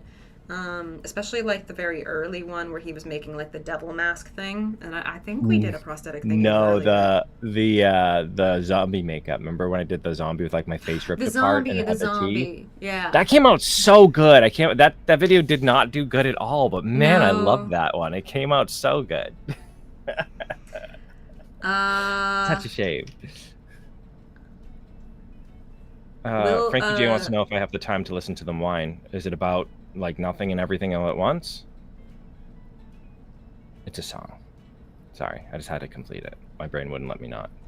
I'm one of them melodramatic fools. This is what it's like, guys. No doubt about it. I can't say your name. I'm sorry. Destinova.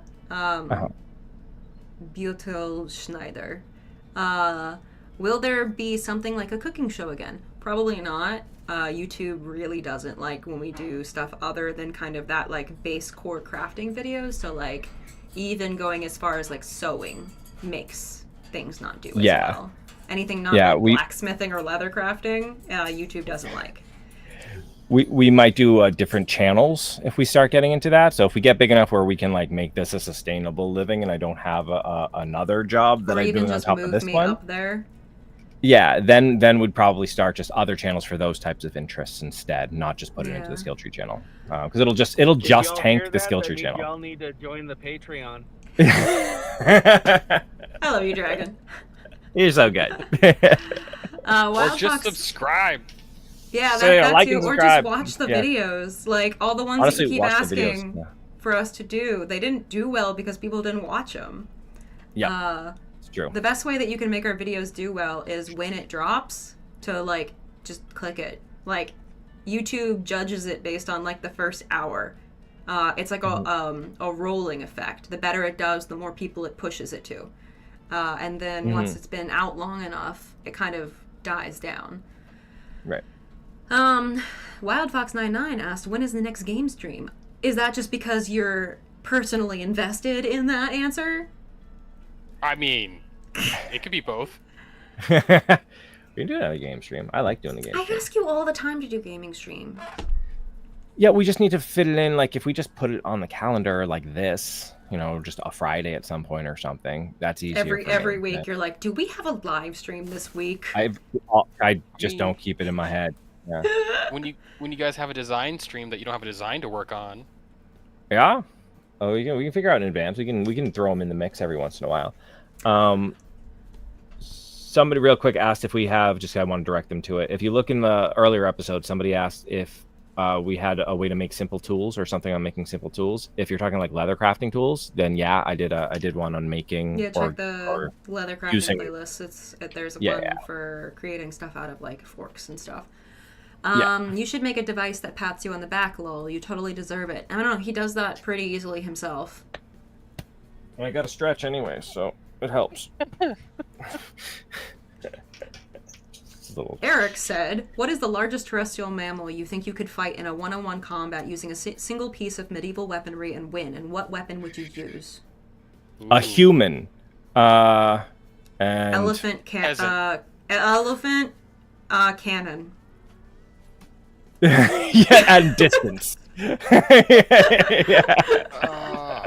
That's not bad. That's pretty good. That's pretty good. Yeah, she's smarter than me. That was a good answer.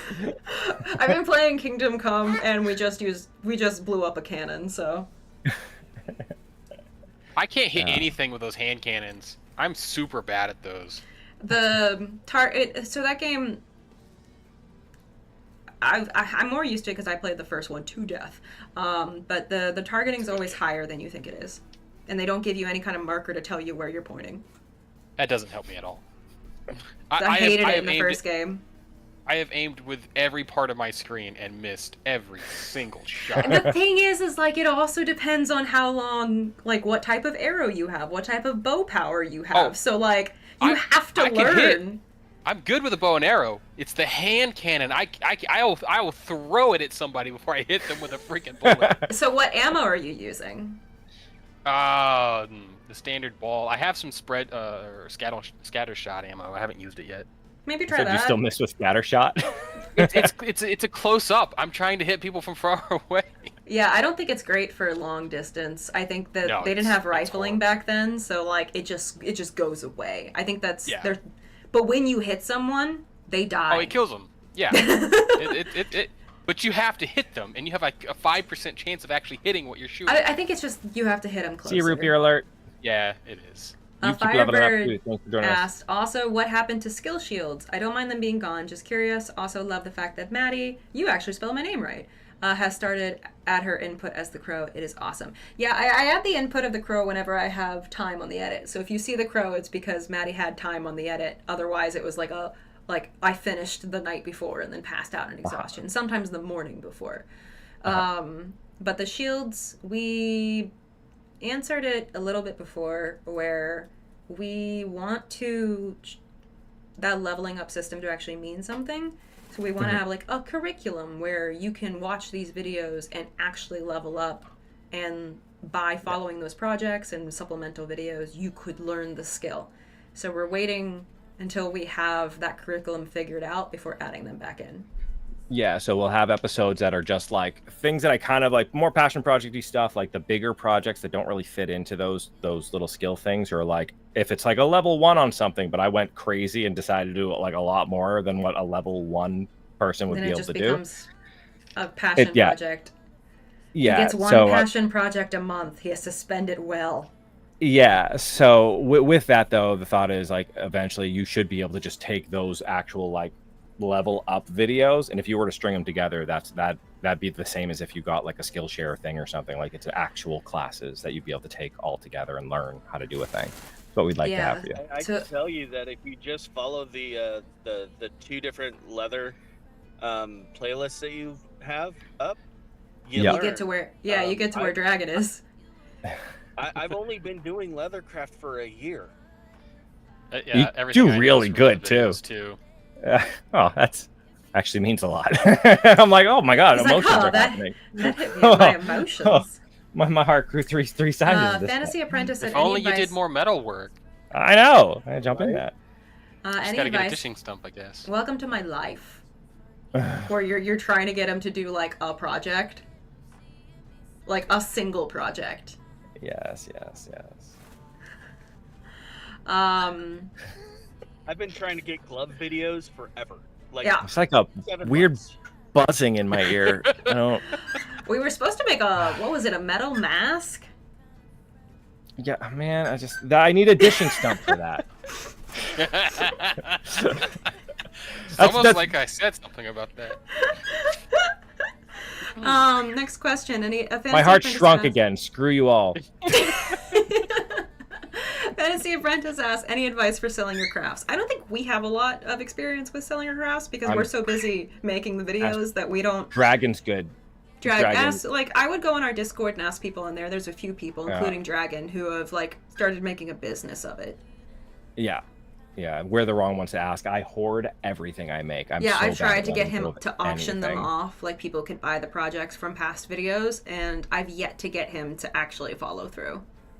Like, I've gotten to the point that he agrees. Huh? I have a quick answer. Yeah. Yeah, hit it. Put them up for sale anywhere. Tell people that you sell your stuff anywhere. Start. Start. Yeah, that's usually the thing. Start. Yeah. Have a place that they can actually buy them. Yeah. I mean, a lot of the stuff that a lot of us would make, right, works really well at a Renaissance fair. That's what I did, right? I was already part of a Renaissance fair guild, and I started making this stuff and wearing it at the Renaissance fair, and they're like, oh my god, where did you buy that? It's like, I didn't buy it, I made it. So I started making them to sell. It's cool. That was it. Yeah. Thank you, Matt. Also, VTR Addict, I saw that Plague Mask. That Plague Mask is awesome. Good job for a year. That's really nice. Said, leave my boy alone. He's doing his best. VTR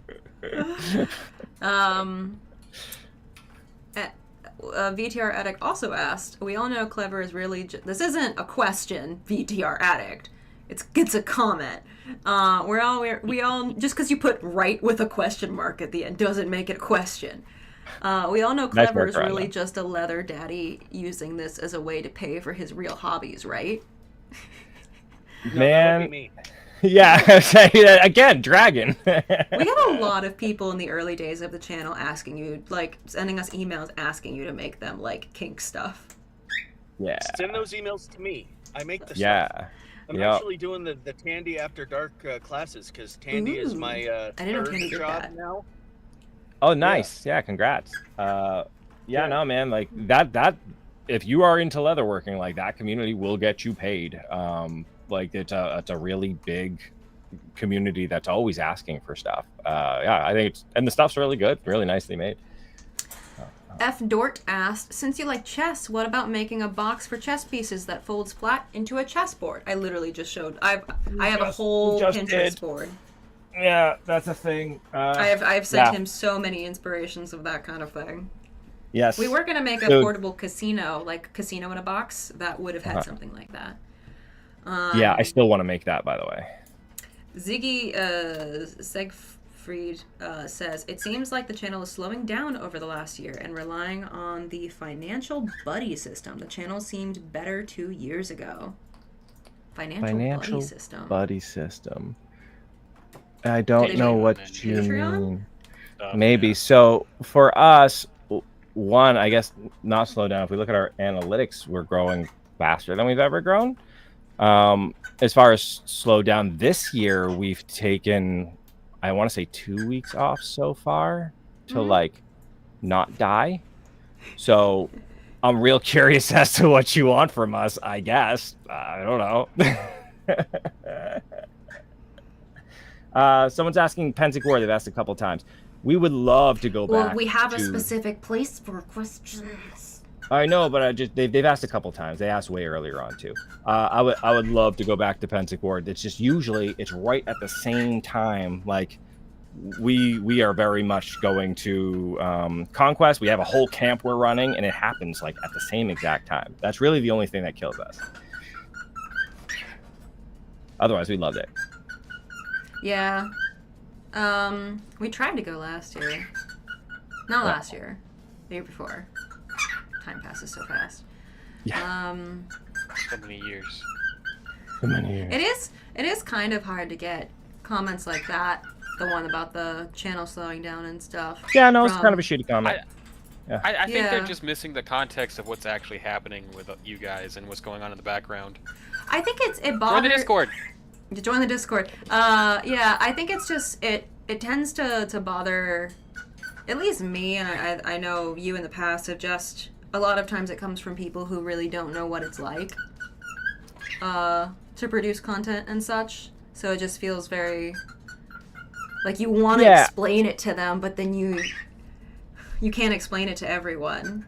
Yeah, no, it's one of those things that, I mean, maybe it wasn't meant that way, but it's one of those things that you work like real hard, like late hours, when you could be doing literally just anything else because you do love it and you put a lot of work into it.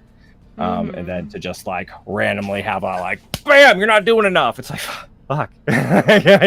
Aside from dying, like, sorry I don't know for not slaving how much more hard enough for the free. I don't know how much content. more. I don't know how much more we could actually do without my entire like actual personal life falling apart. So, yeah, I think that's where it gets a little hard to hear comments. Yeah. Yeah, if we don't make the content you want to see, make it yourself. Not even like a diss. Like, go in and put that into the world. Matt Hort, when are you going to get a pan flute solo tutorial? Everyone knows Kit's secretly a pan flute solo secret master. That's not a question. I want to make a pan flute. I had plans in the background for making a pan flute. Yeah. It'd be fun. Grantish Crosby says, on a related note, would you be able to make wooden toys like a little bird that would flap and fly for a few seconds? You have to be really light wood. Yeah, a little balsa I know wood there's or the something. one. Yeah, I know there's the ones that like you put on the top of like a spin thing and you spin and then it flies a bit. Yeah. I think those it'd be fun to make little toys. I've wanted the last few like holiday seasons. I wanted to do little drives where like we as community can like make stuff like toys type of things and send them out. I know they have some programs where people like make they have knitting programs where people make hats and stuff for people who need them. But I thought that would be like real fun if we had a very specific project and maybe if we gave out a template or whatever and we all like made stuff and donated. I think that'd be real fun. So maybe toys or something. Maybe we'll try to work it out this year. I think that'd be neat. Yeah, I'll read the next question. You can start answering it, but I think my bird wants attention. Okay. Next Nefika said next meetup will Maddie and Kit make their coffees their preferred ways and then swap mugs. I mean, we kind of like the same coffee. Like, yeah, I don't think it'll be too far off. It won't. I tend to just make coffee his way when I'm there. Fantasy Apprentice, do Fox like to trick non-fake creatures, and are Lady Crow more of a diplomat? I think we alternate. Where our characters enjoy kind of the more playful stuff. I think we're more learning how to be diplomats. Although she was grown up in nobility, so she's better at diplomating than I am. But yeah, our characters tend to go that way. Let's see. Streams actual LARPing videos. Let's see. Although I think these streams and the actual LARPing videos slowing down the actual crafting is what one complaint might be about, which is true. I don't mind it other than the LARP end. Oh, so somebody is saying that streams are extra. We usually don't do streams instead of videos. We do streams as like an extra thing. But yeah, if we do we tend not to do. We've dialed back on doing the experiential kind of the LARP videos because they don't really tend to do great. We'll tell people about them, but yeah, like if it's the first time going to a LARP, we'll share our experience, or if something like new, like we had a newish experience. But like if we were to go, like a lot of people have asked us if we're going to Wrecking. I don't think we would have made a video. Freebird. Everyone's freaking out. Yeah, he was doing the flat. He has a new like thing to get my attention whenever I have my headphones on, where he just flaps his wings like crazy. What VTR Addict asked, what ratio of dwarf or and goblin is clever? I guess you'd probably have to answer that one. I think I'm more dwarf than goblin. I'm a keep my head down and swing at a hammer at things for a long period of time. You're more like you're more like manic energy than that. Like, Yeah. You're a calm facade, but like, He's a I would dwarf say, like, and a goblin in a trench coat. I would say like 60% goblin, 70% goblin, 30% dwarf. Like just enough dwarf so that like he loves crafting. And then the rest is goblin. I guess if we're going with those goblins, though, that like making like explosive things, like a balloon with a then bomb. it's like 80% goblin. Yeah, then yeah, probably mostly goblin at that point. You're very goblin, dear. When was the last time you caught yourself on fire? Earlier today. That is almost an answer to the last question. It was earlier today. That needs to be a sign on the backboard. It was, that has yeah. When did you catch yourself on fire today?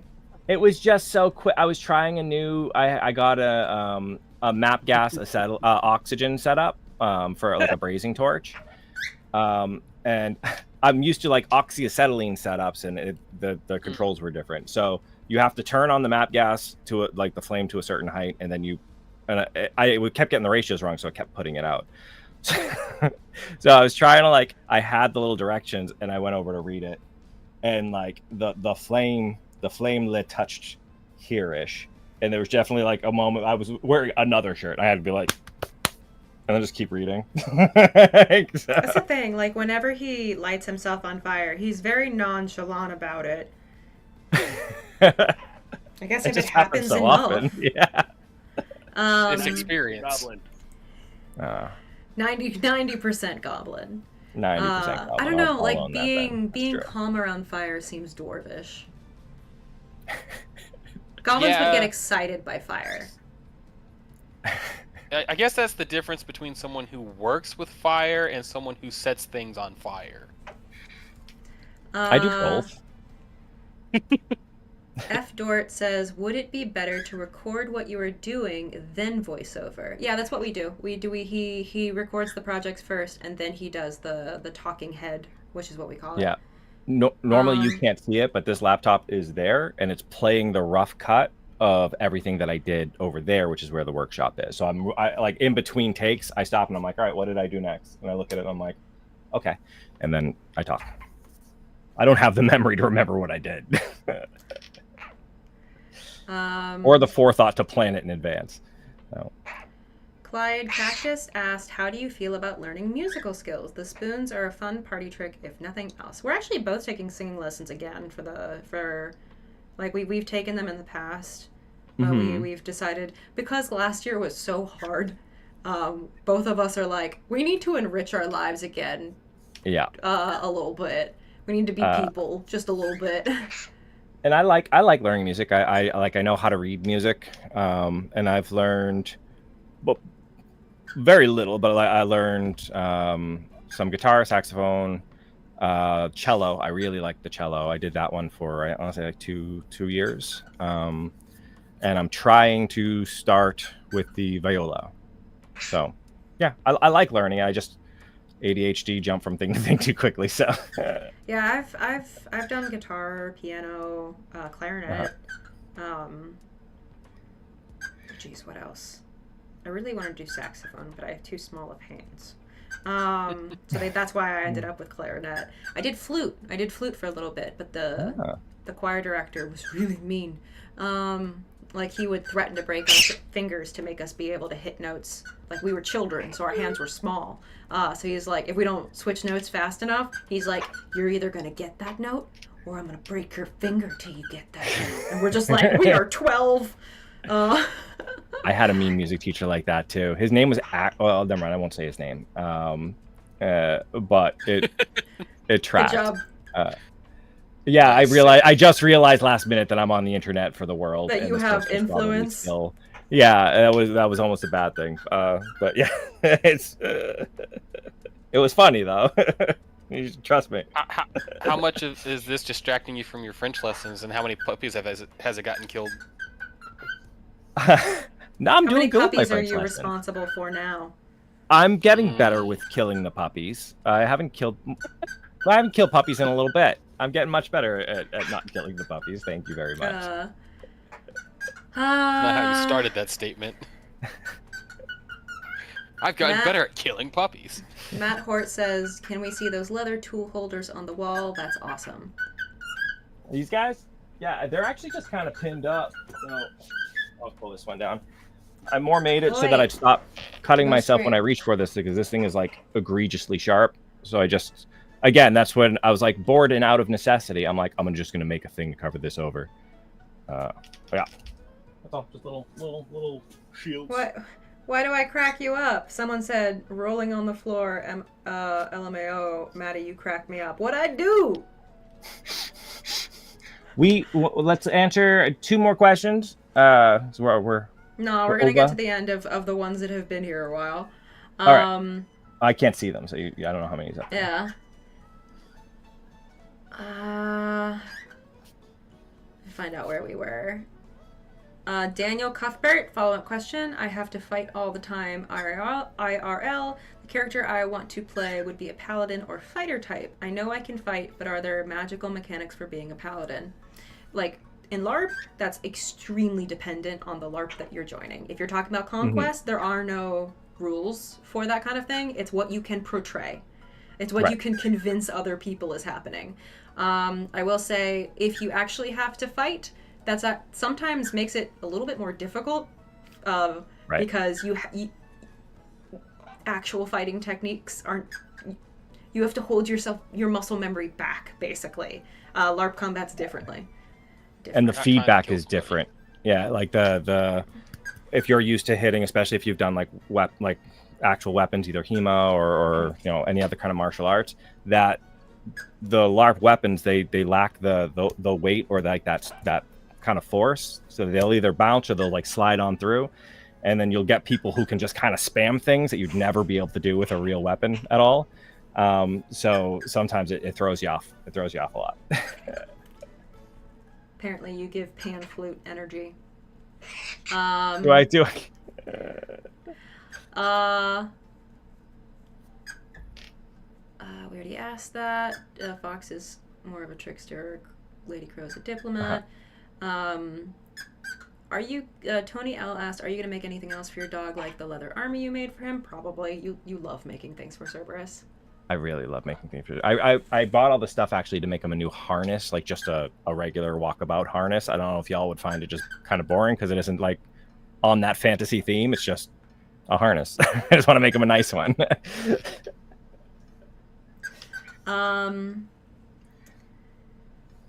You might want to know this. I actually just did I'm doing a class at Tandy about how to make a dog harness, and I used the harness that you made for Cerberus as the basis on how to make the pattern for the customers' harnesses. I love that video like 3 times beforehand just to like really get it down. I like to have at least one link in that chain of things that make puppies more stuff. I love doggos and normal spirit animals. They're better than people. Oh, so much better than people. So much better than people. I like birds. Maddie, we would have never guessed. I like dogs too. Somebody said I give pan flute energy until I walk in with a hurdy-gurdy. Ooh. Hurdy-gurdy. After your last video, That's a vibe. I thought you were going to do a full boot build. Is this a project you might do in the future? Yeah, that's more of something I'd have to be there longer than a weekend. Like the longer projects I've done, like the ones that have been more in depth, have been when Kit's away, like on vacation, and I'm house sitting, so I have more time. Do you guys do non-skill tree projects? If so, maybe post videos to Discord so it doesn't hit your analytics. It's a lot of work to record and edit and put stuff together, even if it was just a rough cut. So we could do like clips and stuff of like updates of like, yeah, look what I'm doing, but it wouldn't be like a how-to Yeah, if I'm taking the time to do, because we are so busy, so if I've decided to do a project that isn't going to be shown on skill tree, it's because I genuinely like need to decompress for myself and like not have it be a work thing, but I just feel like making a thing. In which case, like the last thing I want to do is film it. F Dort, here's a thought. What about making an agility course for your dog? He's actually already in agility training for that. Yeah. When it gets summertime, I will be making him stuff because he's learning agility. He's so agile. Sola Viola says, "Do you think you'll ever try metal casting?" We've done metal casting videos. Yep, I usually. Actually, I succeeded. Fine, I succeeded on the last one. I made coins. Well, aluminum. No, did I do bronze? No, I just did aluminum. No, bismuth. That's right. I did it out of bismuth. Metal casting. Whatever. Is it just because it's something you can heat on the stove? Is that what they're making fun of you for? Bismuth. Yes. It's it's one step above melting in your hand. FTR Addict said, "Can you clarify how you do spell it? I think it's Maddie, but it's nice to be sure." Yeah, you got it right. M-A-D-I. It used to be M-A-D-D-I-E. But then I switched it because I was tired of correcting people, so I shortened it as much as possible, because there are so many ways to spell Maddie. I still have family members that spell it M-A-T-T-I-E or M-A-T-T-Y. With you... I believe those were called relatives, not family members. Right. With you revisiting projects, will you make new gators or spats? Probably. I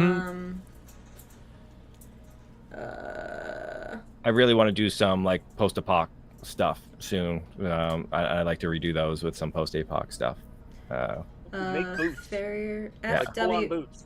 No. If he does post-apocalyptic stuff, I am fully in favor of used tire armor. Yeah, for sure. I've been trying, man. That and like license plate armor. Yeah, yeah, we're down that some path. proper... I very much want to, for sure. Yeah. You could use tire as the treads on the boots.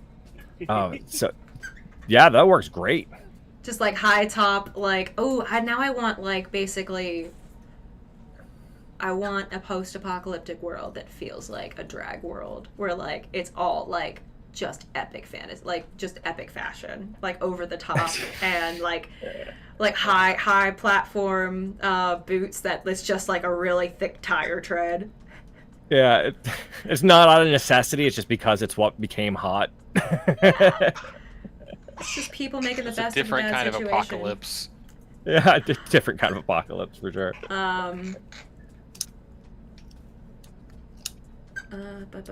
Which LARP took place in southern Indiana? Reckoning. Yeah, that was Heather. Yeah, the first one was in Indiana. Second one was on the border of Kentucky and Indiana, so it's technically in Indiana. Yeah.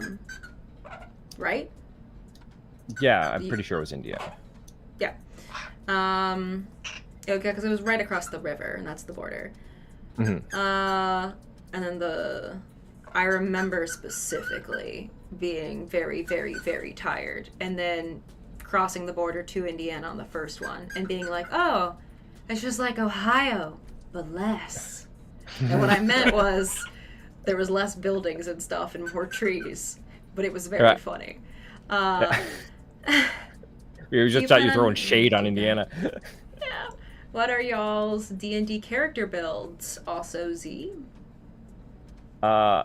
Yeah, I tend to go like Rogue. I love Rogue. Rogue's so good. You know. For me, I tend to be a kind of utility control character. So I might play Druid. I might play like a Rogue, Arcane Trickster. I might play Wizard. Those like utility, like a lot of things that they do that help the party achieve stuff or control the battlefield. Yeah. I hide and shoot. Yeah, he does it well though. I do it very well. I tend to play Ranger, even though the current D&D system just does not enjoy making Rangers good.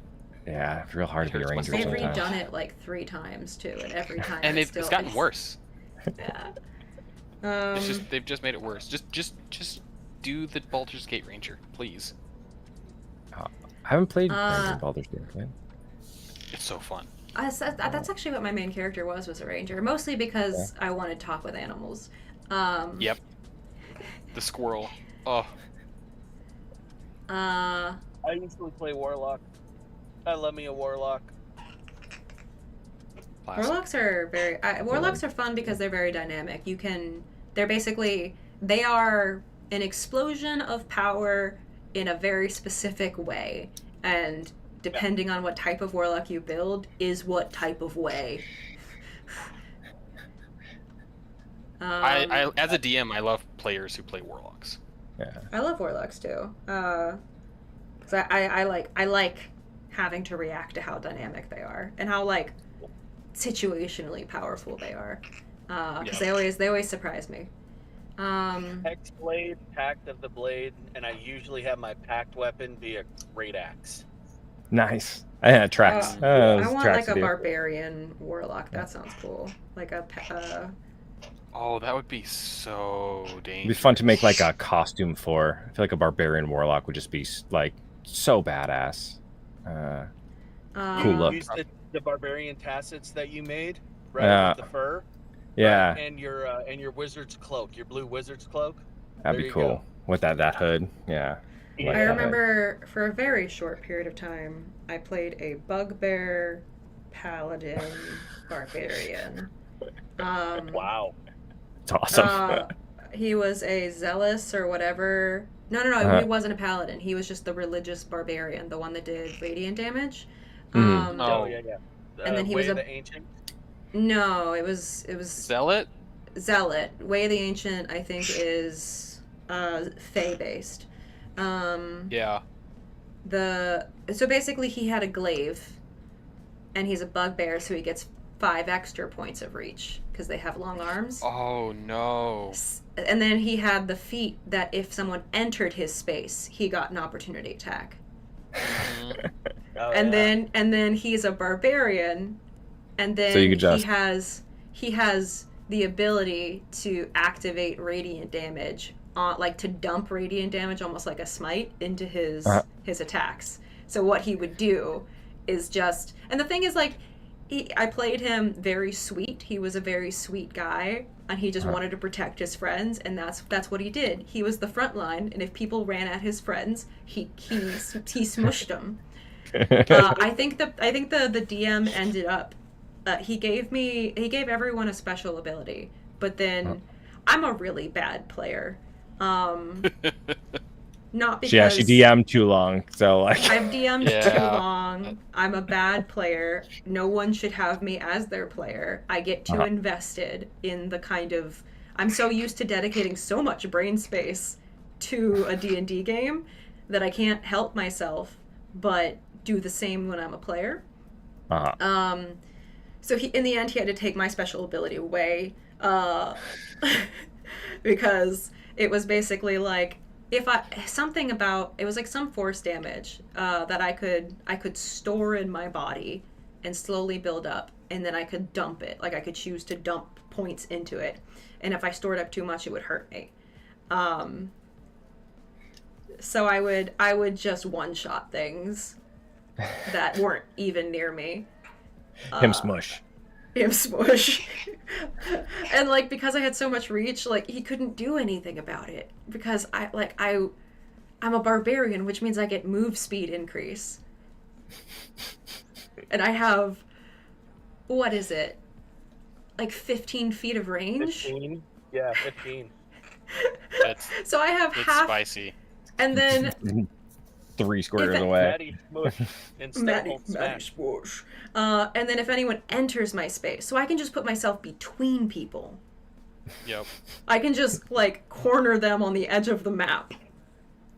And then if they come anywhere near anyone and do anything, they're gonna die. You die now. You die now. You die now, Maddie Smoosh. Maddie Smoosh. So yeah, that's one D&D build that I've done. It wasn't even meant to be metagamey. I just thought I had never played a barbarian, and I had never played, and I thought the radiant one was the weirdest one at the time. So I was just like, I'll play that, and it just ended up overpowered. It's not metagaming. That's min-maxing. Yeah. That is Yeah, hard sorry, min-maxing, yeah. Munchkining, yeah. But I wasn't like it's not like I started with a glaive because it was like funny. You didn't Like, that purposefully min-max, but you min-max. It's because it's Yeah. intuitive, right? Yeah, it's like I have a glaive because it gave me an option, and I already have like a reach increase. Like it's like, okay, if you're a rogue, do you take a thing that increases your ability to do the gameplay that you're trying to do? Is that min-maxing? Yeah. Like, I mean, yes, it is, but why wouldn't you do it? Right. I always view min-maxing as like creating a very specific build that isn't intuitive, but like ends up in a place that you have like basically a combo or something that is overpowered. What I was doing is to focus on my character. Is like I try to naturally progress a character into like different stats and different choices, even if it doesn't make necessarily like min-max like legit sense. And that keeps me from min-maxing, because I'll do that too. Yeah, I like to let like the DM you kind of lead that pack, because if a thing you work things through well enough that if you didn't want a thing to be done, it wouldn't be an option. I'm pretty sure. Like if someone were to see the character that we brought pretty much up to 20 there, like I would think they would think he's he's just this unkillable little monster of a thing. I like to make my players feel powerful, but I also know enough about the game that I know I can balance it. Same. Yeah, it's good. Yeah, when I DM, I actually start people with 3 18s and 3 10s, and they're the heroes. Stupid overpowered. Yeah. Yeah, exactly. They are just stupid overpowered, but at level 5, maybe they're fighting an adult red dragon. Yeah, you balance that combat. You just make it work. Yeah. It would be, I think, to hit that like best game feel, because I kind of really like that early level to be kind of a grind. Like you feel like you're not quite hitting that adventure yet, and you're having to like manage budgets and like, do we buy this healing potion or not? I was like, because I feel like that's also a very like gets you into your character and into the world, instead of it being like too much at once. It makes you kind of invest more. And then once they start hitting the main plot, something starts to happen. Like you guys found the rings. So like you guys were interacting with primordials and stuff, and then I start really upping the ante, because like now I always like to give you powerful stuff because it makes your power dynamic. I also up how many attunement slots you have depending on your level, which means that you can choose how you are powerful. It's not just the default, you are a powerful rogue. It's like, no, you are a powerful this because you have really curated exactly the way that you want to play the game. Yeah. It makes it a lot of fun. I created a ring of attunement that anybody can look in the homebrew section. It's called Ring of Attunement by Sir Dragon. And yeah, it gives you like 2 or 3 extra attunement slots that you can play in D&D Beyond. That's a sort. No, that's too many. So what I do is I am out of my game right now. Yeah, what I do is I think it's their proficiency bonus +1 is amount of items, which means by like level 20, which is the point that I want them to feel like they've really curated a character, because they get like 7. Yeah. Unless you're the ranger, in which case, it sucks to suck. It sucks to suck. Rangers should just get more because they're rangers, and that's sad. Man, the one. Sorry, I will go on forever talking about D&D. Yeah, we should probably move to questions again. We should wrap it up soon. Sorry. One story though. You guys got used to being very powerful. Yeah. And then y'all picked a fight against. Basically, my story ended in kind of like the end of the world. So I had the horsemen. And the Horsemen of Death, we had a party member that went kind of crazy and left. And then like he chose to stop being an adventurer and just go be with his family. But he was a grave cleric, and in the end, like he couldn't really pull himself back. So in the he got possessed by the embodiment of death, and the end of the world, and just kind of started wandering the world. The thing is, like, he doesn't do anything. People think he causes all these accidents because he's there, but he's just like he just shows up where there is a lot of death. So then they start hunting him down, and they find him just like sitting on the top of a cliff, staring out, like not doing anything. And you try to argue with him and like appeal to him and stuff like that, and he's just yeah. So then they attack him. He beats the shit out of you guys. Destroyed. Not even because he was overpowered. It's just like I feel like you guys just weren't. We weren't well. Yeah, we just like randomly attacked and stuff. But I guess like pushed you off a cliff. Yeah. Long story short, it ended with me being without all the gear that made me real powerful.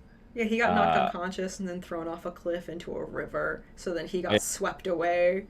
And then goblins found his unconscious body and robbed him. Oh no! He just stole all my stuff. Yeah. And then he had to fight a bugbear. So the very first quest and stuff they ever went on, it was a running joke that they would hunt owlbears because it started off where owlbears were super scary, and then eventually they got high enough level that they basically hunted them to extinction around because they wanted to make money. I never did. Like, it was always when I was gone. They're like, want to go owlbear hunting? Yeah, because like I had harvesting rules in my game, so it was how they made money.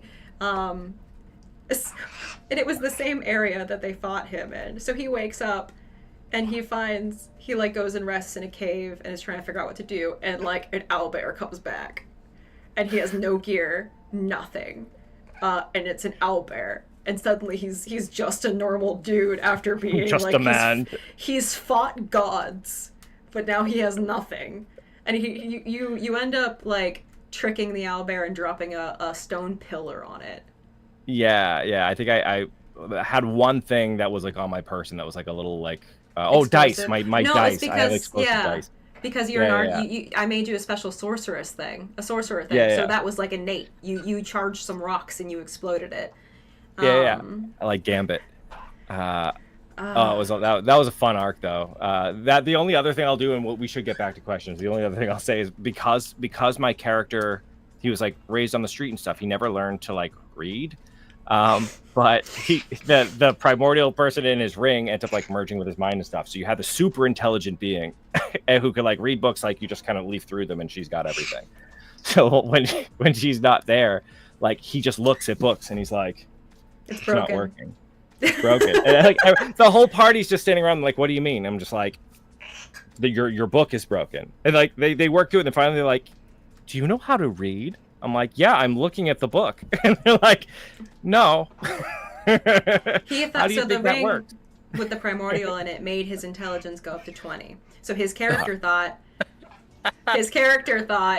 oh, reading is just a thing that once you're smart enough, it just activates. It just happens.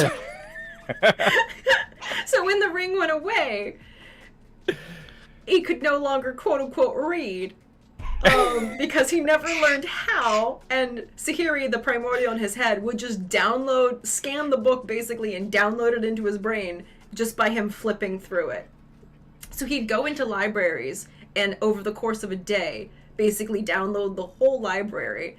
Like it became a thing where me and him would sit and have drinks between games, and I would tell him a little bit too much about my plans because at that point he had like a 24 intelligence because the rings evolved over time. Stupid. Yeah. Yeah, so I was like, I can seed information, like metagame information into his brain because he's so smart. He's beyond human intelligence that he would just start putting this together. That was a fun game. It was a real fun game. Yeah. Good. Never bothered to read a primer on the language. It was the funniest thing how much he just was like so confused about. They had a whole thing where they started trying to teach him how to read. And he's like, "You guys do this every time. This is so much work. You have to sound it out in your head and stuff. God, it's stupid. Why do people do this? Why do people do this? This is miserable." Any interest in getting back to life skill videos like you used to do, like lockpicking or escaping from being kidnapped? I think that's another one that we'd have to wait until we make another channel, because it wouldn't do well at all. Fantasy Apprentice, how about a blooper video? He's just the way that we record nowadays. There aren't many bloopers. I think it would be another thing that I would have to be there in person and like recording stuff myself for there to be bloopers. I'm so proficient. He's too proficient. Also, he turns the camera off in between doing stuff, or like only catches specific moments. All of us would like to see you catch yourself on fire by accident. Yeah, but he doesn't record that. He only catches. Yeah, that's the problem. He used to leave the camera on. Now he just turns it on and off as he catches the specific shots he has in mind. So what you're saying is we need to get 4 cameras in every corner of the room. I've told him to do that. He used to have 2 more cameras that he set up, and he just stopped using them. I think because he knew they were revealing too much. Well, not even just that. Cameras are not the answer. A cattle prod plus Maddie is the answer. Do a funny thing, dance monkey. No, it's more just the nature of how we work together. So everything I shoot, I then have to send for her to edit. And like sending, 4-hour-long clips of me just kind of tinkering around in the shop doing stuff takes days to send. So instead, I do like just the clips I need, and then I send it to her, so it actually gets there in time. No, it's just like when we were rolling the log to your house. You're like, shit, we should have filmed that. Should have filmed that. Yeah, 100% should have filmed that. But yeah, though we do have some blooper videos. They're the older videos on our Patreon from back when he used to leave the camera running. F. Dort said, "Not a question, just making sure you both know you're greatly appreciated for all the hard work you do on making and editing. You have improved my knowledge and made me laugh. Thanks for all the lessons." Thank you. Well, thank you. I appreciate that. That's really sweet. Thank you. Yeah, I respond awkwardly to compliments. Oh yeah, we're both so bad at taking compliments. We're just like, you're very professional about it, though. I'm just like, thank you.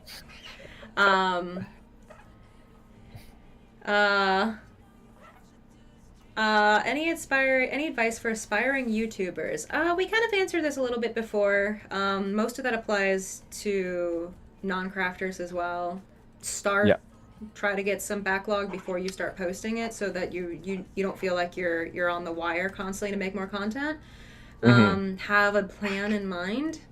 Do something you love, because it's gonna be a lot of work, and if you don't love doing it, you're gonna give up, and you're not gonna want to do it. And figure out your why. Like, why do you want to do it? Because if you want to do it to like, make a lot of money and be famous, that isn't this. Like, nope. It's a lot of work, and like you really don't.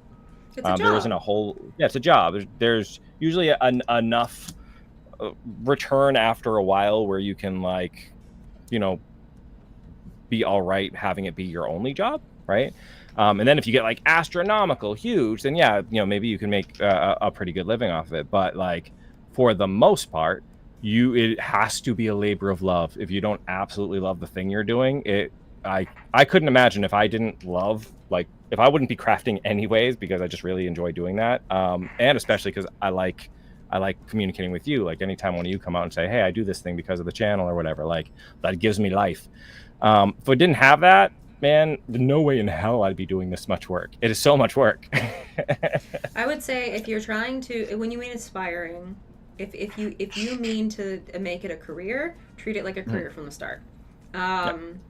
Like, treat it like a job, because you don't want to get to the point where it is your job and you don't have those methods.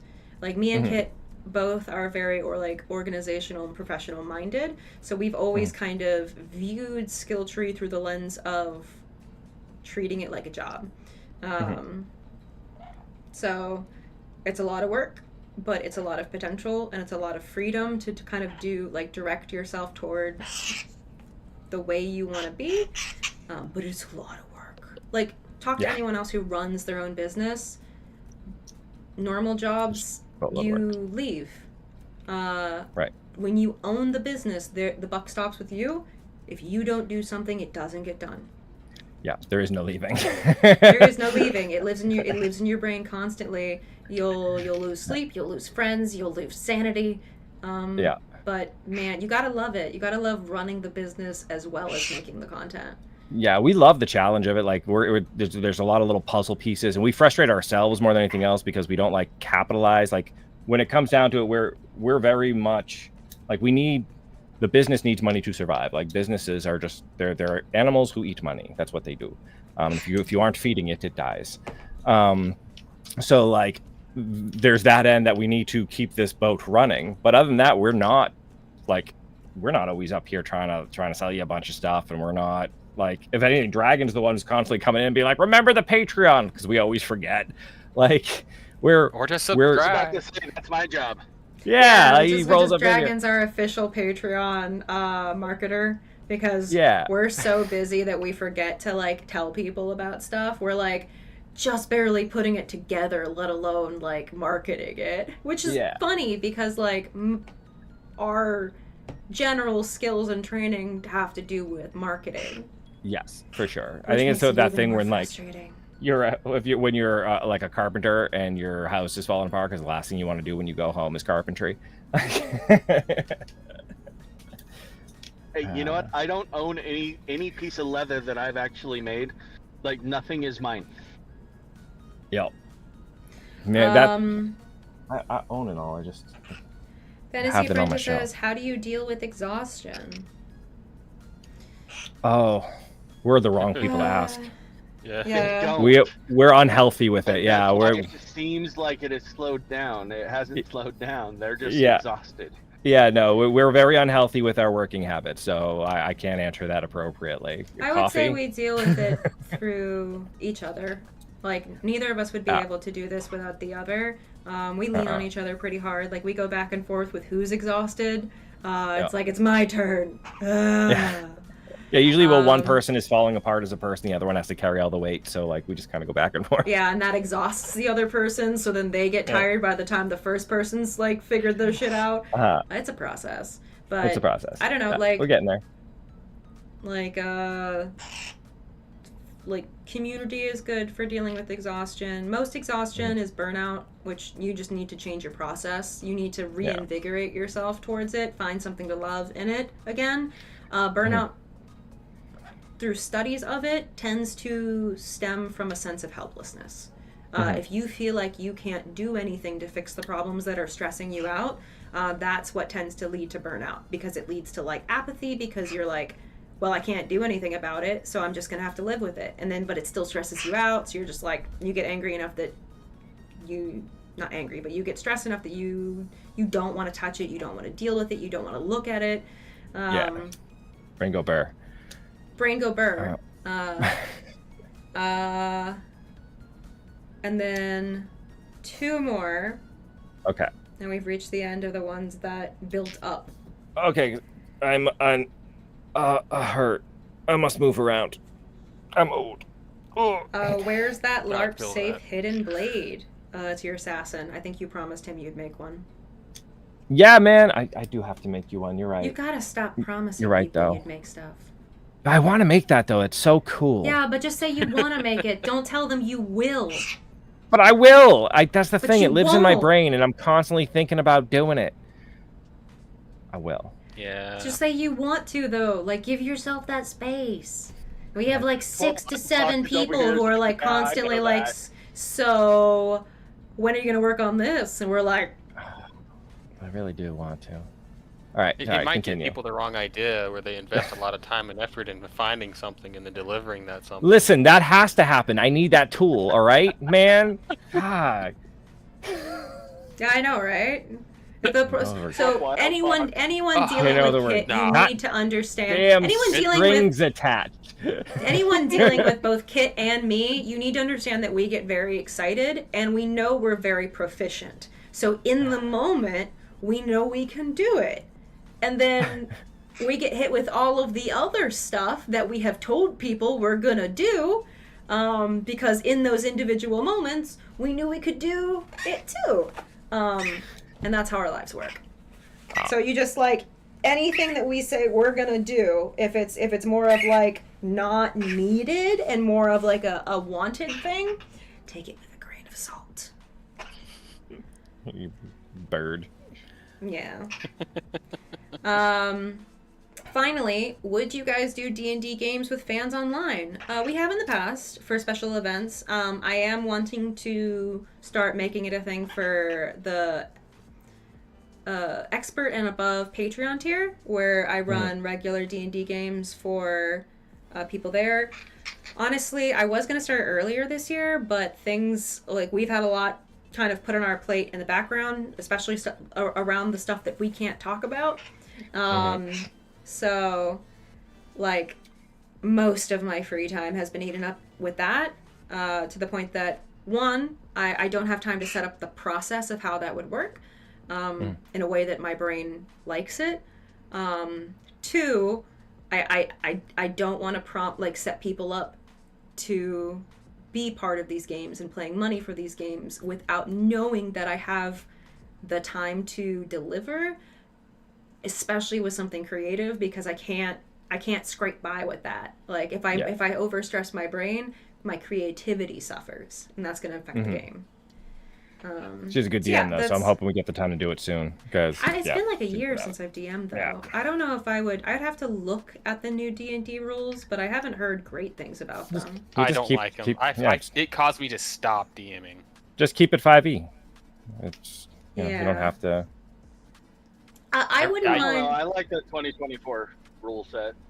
There's some good ideas, but the overall how they integrated everything, I do not agree with it. Especially the monster manual and how they changed all that stuff either. It's kind of bad if you get into it. Yeah, I don't know. I'm so used. I'm so deeply, like, I spent so long researching and getting a feel for the underlying math of 5e to the point that I can balance characters that were as dynamic and overpowered as like the party that they had. I don't know if I'd enjoy DMing something different. I've always looked to other editions for stuff to like homebrew into 5e. Homebrew, yeah. Yeah, like I've always loved, especially 3e, because 3e was dense. So there's a lot there to take for inspiration. 4e is harder because they made the rules weird. So it's hard to figure out how to translate. My biggest problem is there are things I have to take out of the new set system. It's not just trying to fill in gaps. I have to remove stuff out of that one.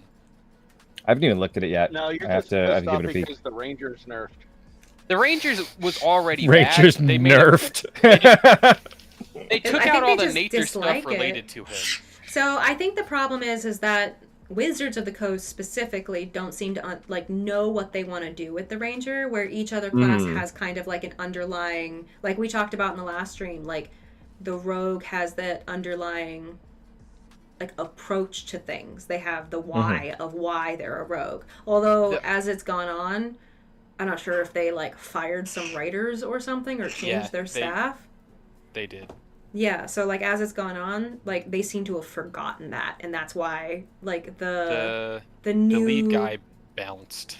The new subclasses and stuff that's been coming out doesn't feel right with the classes, because it just doesn't have that core, like, if you're a rogue, you do things this way. It's the intention, not necessarily the actual actions, and the new rogues don't do that.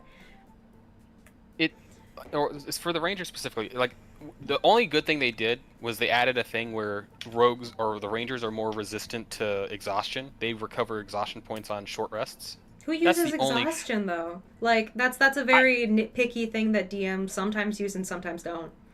It's a bigger thing in this new edition, primarily because they wanted to make the Ranger benefit somehow.